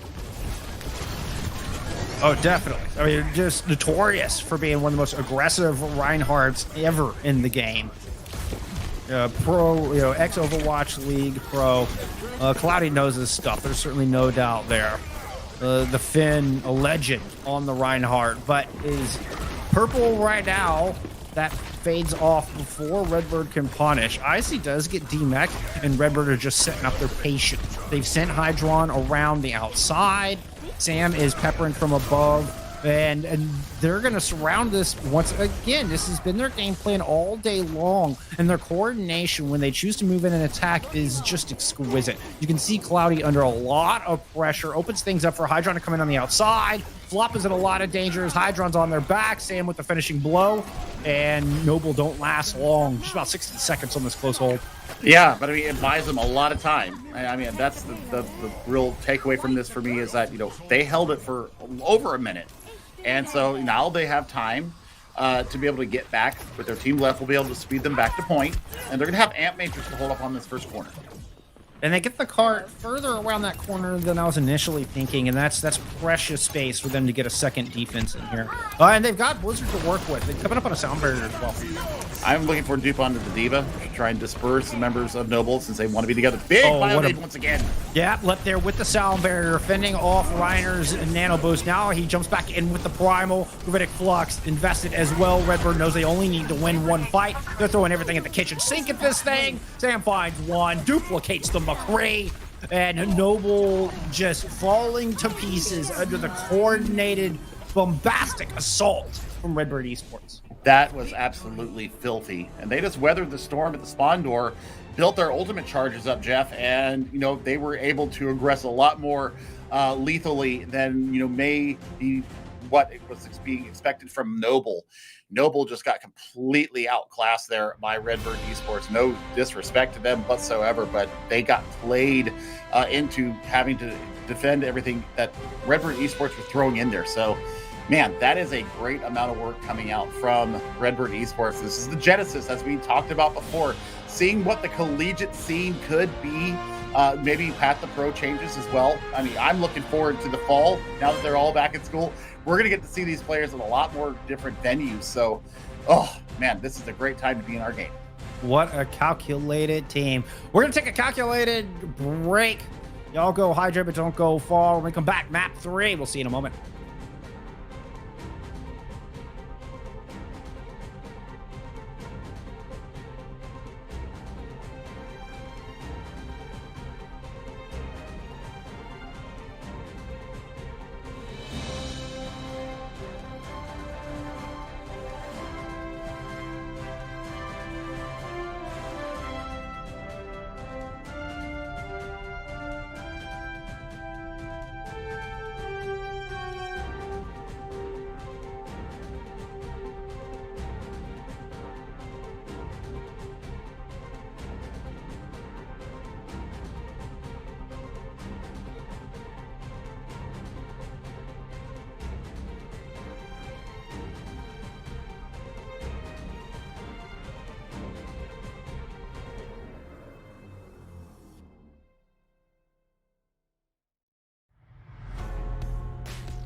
Redbird up 2-0 at the half over Noble. But before we start talking about map 3, we got to break down that information that got passed down to us there before map 2. DICE losing 0-3 to Drifters is huge. Drifters now sitting at 1-3, tied with Avidity, anticipated to be tied with Noble after this matchup, assuming Redbird close this out. Boy, it's all going to come down to our Noble versus Drifters match tomorrow. Massive implications. Massive implications. DICE are sitting at 2-2 right now, with a -4 map differential. Avidity, Noble, and Drifters all right now are sitting at 1-2. Drifters are 1-3. I'm sorry about that. Avidity's 1-3 as well. Yeah, after that loss to Wisp as well. So, and we're anticipating Noble will be 1-3 here after Blizzard World. Frankly, yeah. If I've done my math right, this is going to come down to, I think, map differential. It's going to have to come down to who's going to really take this from DICE and Avidity. I mean, Noble and Drifters. Noble's going to have a heck of a time tomorrow versus Drifters. But I mean, Avidity's playing Redbird esports. They may have just played themselves out. And that's the kicker right there. Is Avidity have their toughest game yet tomorrow, and assuming Redbird continue their perfect run, it'll put Avidity at 1-4, and you have the two 1-3 teams in Noble and Drifters playing each other for that precious second win. The victor of that match will move on to Contenders. Massive implications coming through as Drifters, they had only won one map coming into day 4 of NA Contenders Trials, and they get the 3-0 sweep over DICE, who was 2-1. I was looking at this squad. They had so many close maps. I knew the scores did not reflect the quality of this team, and they finally got it together today. And this can be a banger tomorrow. I hope we get to stream it. I hope I get to sit and watch this match, because this is the kind of stuff you live for. Day 5, Contender spot on the line. Oh, nom. I cannot wait to see that. But we're going to have to wait just a little bit, Jeff, because we need to deal with Blizzard World here, and no side swaps. So we will see Redbird Esports coming out on the defense, and they're going to, I think they're looking to finish today off in a hurry. So, compositionally, this is what I really want to see. Maybe bring out the Rolling Rock composition, rock and roll, in the Sigma and the Wrecking Ball. I don't think you need to change your DPS. You might swap out for a Cowboy, or you might bring out the Southern Belle and the Ash. It just depends. And then, Ultraviolet and Luke Mino basically ready to do whatever they need to do. And we'll get Redbird starting off on the defense yet again. Looking to put up another stronghold. And Blizzard World can lend itself to a variety of compositions. Redbird excel at all of them, like we have mentioned. So I'm not even going to begin to speculate what they want to run out here with. We're just going to have to wait and see. Full transparency, we're going to have to jump through some hoops, try to get that Drifters Noble match on stream tomorrow. It was not planned to be on broadcast tomorrow, but holy cow, I know my fingers are crossed. Y'all should be as well. Looking forward to day 5, but first things first, we got to finish off day 4. Noble looking to create the upset, be the first team to take a map off of the juggernaut of Redbird. Yep, and it's going to be a very tall order indeed, and they don't have anything changing out here. As far as what they had on their defense the first time, they're going to bring that really highly mobile composition out once again. Ultraviolet, things are going to run through them, landing those anti-nades and really keeping Reiner up when that main tank decides to get a little bit more aggressive. Coming out for Noble, though, looking at this brawl comp once again, they're foregoing the Mei here in favor of Aki. I think that's going to try and burn down Ultraviolet in the back, but they have not had any success so far doing that. And if anything, if you can take some pressure off that front line, if you can pull some of the attention off of Cloudy and Icy, then Aki can get value. Even if they're not able to assassinate Ultraviolet, they can find value just by drawing some attention the other way. But competing with Hydron in that role, Hydron's going to mark it. Aki's got their work cut out for him. Yep, and I mean, a couple of early shots going in, getting that ultimate charge ready to go for them. But Sam landing a nice set of sticky bombs just says, I can do that too. Reiner company waiting for this rotation. Noble's going all the way around. They're going to take the high ground. I like the patience. Aki moving into the back, trying to put some shots on Sam. Sam is up and still pressuring down the front line. Immortality Field out early. Icy with the opening pick. Takes Luke Mino out of the fight early. That's a good start, but still more work to do. Sam low, Reiner low. Noble look to be in control right now, Billy, but here comes that nano boost, and that's going right on to Reiner. They're going in. Ultraviolet's down. Reiner does return the favor, takes Big Floppa out of the fight. Moments without any support. Mino just now making it back into it, but Reiner finds yet another. Iron goes down, Primal Rage is ready. Reiner picks up a third. Oh my goodness, just solidifying my opinion that Reiner is the best main tank in NA. How the F did he do that? I mean, I know we saw how he did it, okay? We saw that. It's Ultraviolet, it's Reiner. I mean, singular dominance coming out from these two players, and now everybody's back on the field. You've got both DPS ultimates going into this next fight. I mean, Cloudy is going to have to wait for Bubble to come down from Reiner to lay the Shatter Fatty, but we'll see if they can get any kind of follow-up onto it. All right, just a masterclass on Winston right there. There were no supports in there for a moment. Lumino made it back into the fight fairly quick, but that was with both supports dying throughout that engagement. It went as well as it possibly could for Noble, but Reiner is just too much to handle. Early trades coming through. Sam for Nos, starting off this fight, 5v5. Sam's gonna get res back up. Moves in, they give up the point! The point! A rare mistake from Redbird Esports. You never see that happen from them, and this is, you know, this is just a real bevy to the pressure that was put in there, coming in from Noble. I mean, they played it brilliantly, but now I'm looking for a close hold here from Redbird Esports. They're not going to let Noble get out of this spawn very easily. I mean, it must have been a miscommunication, or somebody got booped, called that they had the touch and then let boops them. Didn't quite see what happened from my point of view, but either way, I mean, I love the tenacity from Noble up against such a fierce squad. They're playing smart, they're making good rotations, but here comes Reiner, and once again with the nano into the combo, finds two, looking for a third into the corner. Lucky able to get out of there. Big Floppa not so lucky. Yeah, I mean, that's just a two ultimate fight right there, and they still have both their DPS ultimates going into this next fight. I think Nos, if they can build up to EMP rather quickly here, gets them the purchase onto the point that'll allow them to get this cart rolling. But I mean, looking Hydron, once again, landing these pulse bombs with a regularity that is just scary. Oh, what a huge bio nade from Ultraviolet. Speaking of scary, right after the pulse, the bio nades lands, and the healers nor Cloudy can get topped off after the damage coming through from Hydron's pulse bomb. Now Sam with a duplicate self-destruct, just to put an exclamation point on this defense.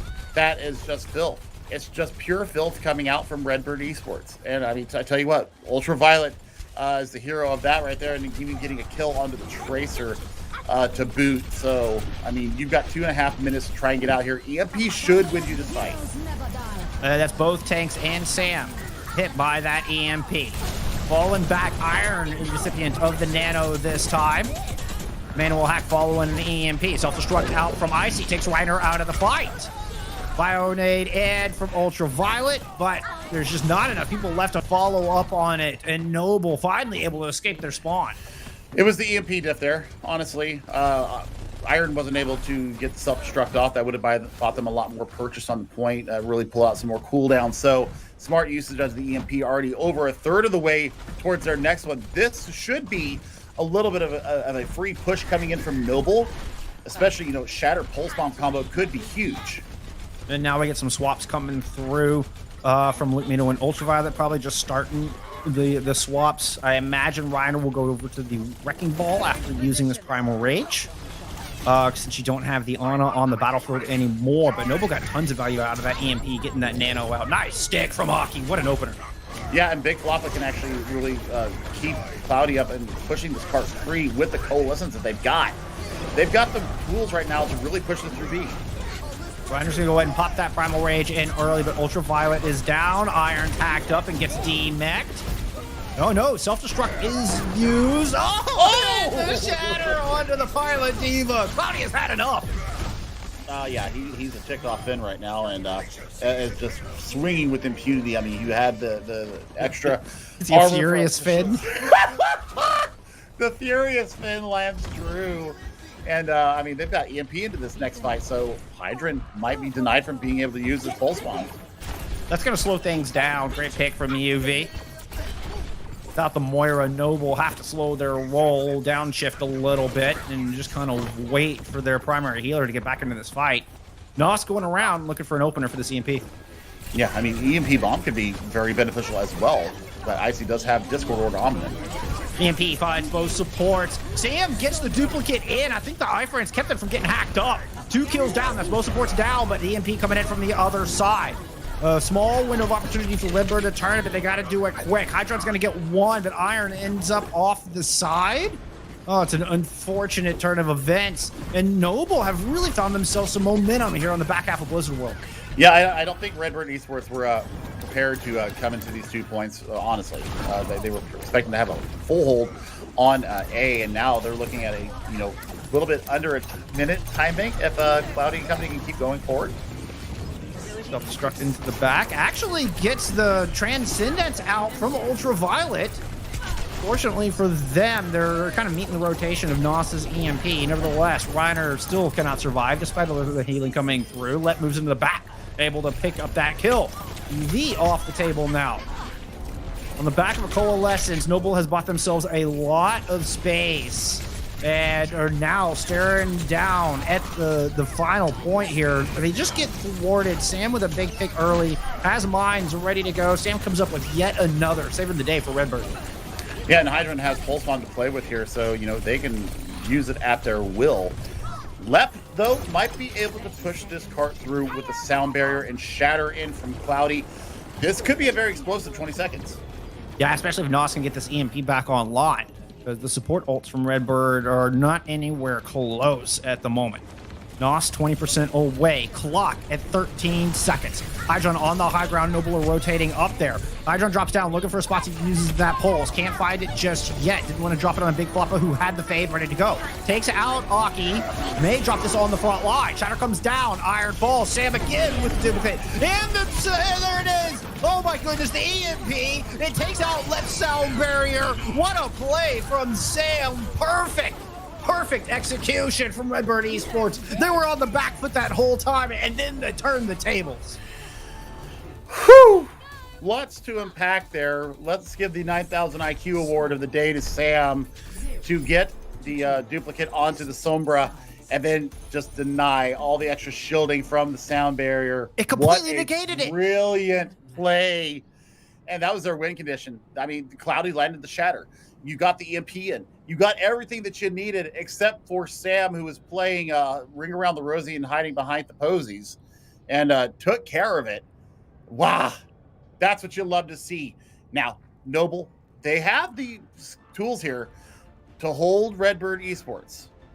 I just want to see if they're going to be able to commit and do it. They need to be able to finish this off and take the first map off of Redbird Esports of this entire Trials circuit. I'm really looking forward to seeing what Redbird Esports are going to bring out here. But, we see this brawl comp once again coming out from Noble. Whew, this is all to play for right now, Jeff. This is looking at a plus 12 map differential for Redbird Esports. This will keep Noble in the fight. It will keep them in the conversation if they can get an extra map point. Oh my goodness. And I have to reiterate, this squad was Revival back in March, upset American Tornado, which is half the squad sitting on Redbird. And that's the first points they've been able to put up all day. They got nothing on Oasis. They got full held on Rialto. And when they finally get some points, they do it in glorious fashion, pushing it all the way. I mean, nearly got all points on Blizzard. What a great turnaround from Noble. If anything, you can tell their mental is solid. They were not shaken whatsoever by the opening 2 maps. Now Redbird looking to come back in, going back over to the Winston comp. They've already forced Noble back to the objective. Yep, and I mean, sticky bombs again from Sam is so pivotal into them being able to address the point and pull these cooldowns out of Noble. Cloudy getting aggressive, going to put some pressure on Iron. He's got to fly away. Sam throwing some shots down, making sure Cloudy doesn't have any thoughts about trying to chase. Nice set of stickies, building up some charge.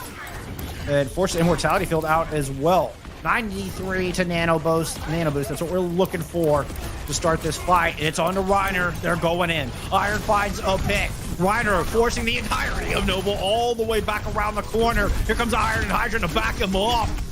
Cloudy goes down so low. Oh my goodness. I'm surprised Cloudy survived as long as they did. Great kill onto Reiner, but Hydra and Sam are right there to clean up the mess. Yeah, and the damage is already done. That was a beautiful investiture of that nano. That's going to be point A with a massive time bank here. They just did not account for the ultraviolet factor, and the nano was absolutely brilliant. Another piece of information here as we look as Sam is pouring in some spam damage from the top here, gets their duplicate online. If Noble are somehow able to take a map off of Redbird Esports here, this would put them into a direct tie with Drifters at 1 and 3 with a -5 map differential. Man, outstanding match tomorrow. Reiner going up top. Has a lot of low targets in their sights. Mino does fall. Big Floppa gets taken down. Sam in there knocks down everything. Aki can let come up with picks, but it's not going to be enough to turn the fight. Nope, and I mean, we're just looking at a lot of work here coming in from Sam and company. The duplicated Diva, once again, just gets so much value, and now we need to see if Ice is going to be able to get back into mech. Redbirds have bought themselves a lot of space, but there's still quite a ways to push the cart. Noble trying to decide how they want to approach this. Looks like they're heading up to high ground, sending Aki around on the flank. Reiner takes a lot of damage, has to just jump back to the rest of the team. I mean, I like the swap over from Nas here. Back to the Sombra. They were getting so much value in their attack phase. I think they get it again. Give me the nano onto Reiner. Following up on the stick. Immortality field already off the table. Sound barrier used from left, but those shields are now faded. Amplification matrix is not even enough to thwart the aggression coming through from Redbird Esports, and they've picked this defense apart. They absolutely have, and then he self-destructed from Iron, takes down the Sombra. They saw the translocation come out and went ahead and pressed Q there and got the value that they needed. Now here we see them just pushing forward. Oh, Reiner's got everybody back into a corner, saw an opportunity and jumped on it. Hydron doesn't eat a pin, but Reiner is going to punch Cloudy in the face. Get a little revenge for their Tracer friend, as any good Winston would do. And it's just Redbird buying a lot of space. They're trading ultimates for space, and even got a couple kills along the way. Maybe even a slight ego play there. Maybe just a little bit. But maybe, I mean, just a little bit. They're just having fun right now. I mean, Cloudy has Shatter online. And now EMP coming out. Shatter comes through. Bow supports down off the battlefield. Noble reclaimed this position with some well-timed combo of their ultimates. Oh, I mean, and the healing resources there are good. A little bit of a whiff there from Hydron with the pulse bomb. Haven't seen that happen very often today, Jeff. And 4 minutes to get the card around corner here. They've got Rally in their back pocket. Let's see where Sam goes with this next duplicate. Yeah, this is the engagement Redbird are really looking for. They got Rally, they've got Nano Boost. Sam over the top, trying to put some preliminary damage down. It's going to be the duplicate onto the Sombra once again, but Sam can't build up towards that EMP. Bomb out, Sam down. Reiner does receive the Nano into the back, now has Primal ready to go, and Cloudy is off the battlefield. Floppa gone as well. Two of the biggest priority kicks you could get.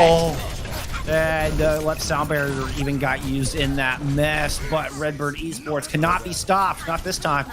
It was all about the rally coming out from Luke Mino. I mean, look, they're still got residual armor left over, Jeff. That was the biggest rally of the day, and now they're going to get free cart push here. The stall, though, from Aki actually buys them a lot of time. And it's one of the reasons that break is so important against the Sombra Tracer, because Sombra and Tracer both take the biggest damage mitigation from trying to shoot armor, doing a lot of pellets with small damage, and it hurts. It's hard to pepper down through that armor. Reimer's going to go ahead and pop that Primal Rage. Coalescence out from the back end, big Floppa. Try and enable the tanks to move forward, but just gets punched and battered all the way around the point. Reiner down as low as 76 health. But the heals are there. Now they're going to use the self-destruct to try to re-engage. But EMP finds 4. It's a 2-for-2 trade. Minnow and Sam out of the fight. Noble will get reinforced a lot quicker. Redbird Esports, I don't know. They're going to go ahead and push this 4v4? Question mark? Nope, not now. They're not. detrimental to the health of everybody there. And I mean, you know, looking at Iron, I thought that self-destruct was actually going to get a lot more. But, you know, the EMP that came through just disallowed any kind of follow-up from Redbird esports. So big brain there from Nos to go ahead and invest that already halfway to their next one. Yeah, and those EMPs have been absolutely fight-winning. Hydron, speaking of winning fights, is able to take that duel against Aki. It's a +2 to Redbird on the back of this point. Remember, they don't have to go all the way. You can see the box of victory. Redbird esports have planted their flag on it. You got left and Icy move in to delay the card. Shatter blocked by the bubble. Riders on top of it. Bomb gobbled up by Iron. Redbird esports are just thwarting every attempt to stop their progress, to stop the beginning of this 3-0.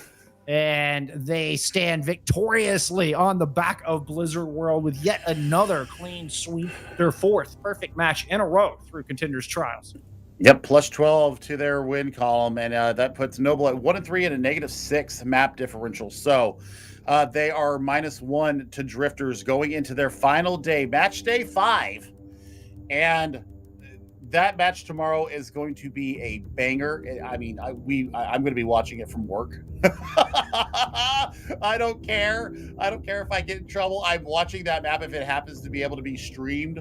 I'm going to be watching from work. I will take the punishments for that because that is going to be one hell of a match. Well, we're going to take a quick break. We're going to get an interview set up from our winners over at Redbird. We're going to get to speak with Hydron, the tracer extraordinaire from Redbird. Give us just a minute. We're going to get them in here, and we'll be right back.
And we are here with Hydron from Redbird Esports. Congratulations on yet another clean sweep. Thank you for joining us. What's up? So you getting this collegiate scholarship with Illinois State, it gives me a lot of hope, and I think it gives a lot of hope to future esports athletes out there wanting to get into the competitive scene. What does this mean to you? And kind of talk us through this a little bit. So pretty much like collegiate is just like a safe choice. You know, you can't really go wrong with like education with scholarship. So instead of kind of taking a fucking like a dice roll on like OWL and stuff, it's safer to go collegiate and whatnot. I mean, and it's a way to get to college, a way for kids who may not have that opportunity otherwise to have this option to put these skills to use to get a college education that'll carry you through the rest of your life.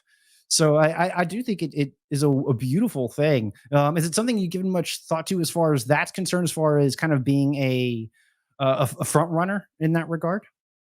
Yeah, I mean, college is probably one of the best things you can do, especially at my age. So, and it's once you have a degree, you have a degree for life. So Yes, sir. it's invaluable. Yes, sir.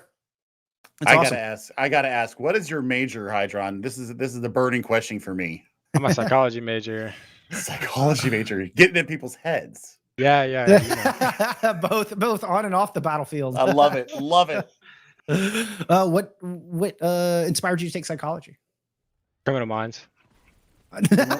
Nice. Great Nice. show. Are you wanted to get into that kind of I the want to be criminal in the stuff? BAU and stuff. Oh, that would be epic. That would be absolutely epic. Kind of referencing back to Overwatch a little bit, and just kind of a get to know you question. But who are some people when you started competing that you looked up to, and who are some people that you look up to now in the competitive scene? When I first started playing, I didn't really look up to anybody. I kind of played the game for fun. But now I'd say like Kev, Stir, and like the K and Yaki and those guys. Like Happy and Kai. Yeah, absolutely. Oh, Happy is so amazing. Actually, all of those players are just top tier. Oh, well, Billy went into the void, so sorry about that, Freds. But well, hey, I appreciate you giving us some insight on this. Any shout outs you want to give before we let you go? Shout out to my teammates for not trolling, and shout out to my family who's watching. So that's awesome. So wholesome. Well, good luck in Contenders. It's been a pleasure speaking with you. Thank you once again. Appreciate it. Have a good day. Yeah, you as well. Well, that was Hydron. Always love talking to the players, and I wanted to do something a little different with that interview. So I hope y'all liked a little behind the scenes look, especially with this unique situation of Redbird offering scholarships to these kids. Typically you got to be built like a football player, or the biggest math whiz in your school to get offered college scholarships. So be able to take these talents, these skills, in this grind. From playing competitively, playing Overwatch and other esports games, and be able to get college scholarships with that, to me, is just a beautiful thing. It gives me a lot of hope for our scene and the future of us gamers. So that's just something that just kind of hit a mark with me. So I hope y'all enjoyed that conversation. I mean, I don't know. It was a little different, Billy. It was a little different. It was a little different, but it also, thinking about the long-term effects of this lends so much veracity and authenticity to the collegiate scene. Agreed. I mean, this is going to be a boon for them. This is going to let the people that are out there, that maybe are working their way up, through the tier 4, tier 3 scene, and saying, I can get a college scholarship and get paid to go to school just because I play Overwatch. Are you kidding me? This is massive work from the collegiate scene. Full props to not only Illinois State University, but we're looking at Northwood as well. We're looking at St. Thomas down in Texas. I mean, there are a bevy of Maryville here in my state. Yeah, Maryville here in my state. So, I mean, it's on the rise. And I think this could be, a glimpse into the future, as we said on Wednesday. This could be a glimpse into the future of what our scene becomes, is a blending and homogenization between the path to pro and the collegiate scene. It's just a beautiful thing. I can't wait to see where this goes. Start of something beautiful indeed. And you heard it from Hydron himself. It's a much safer bet on your future investing in a college education as opposed to the dice roll of whether you get picked up by a T1 org. So, anyway, with that all said and done, it's going to conclude day 4 of Contenders Trials NA. We'll be right back here tomorrow with our 5th and final day, starting in EU and then following up with day 5 of NA. Be sure to follow a Monkey Bubble Reflash on Twitter. You'll get notified of all of these matches when everything goes live. Stay up to date. Follow your favorite players as they fight in the path to pro. But until then, look out for each other in game and out. We'll see you tomorrow. Bye, guys. Love y'all.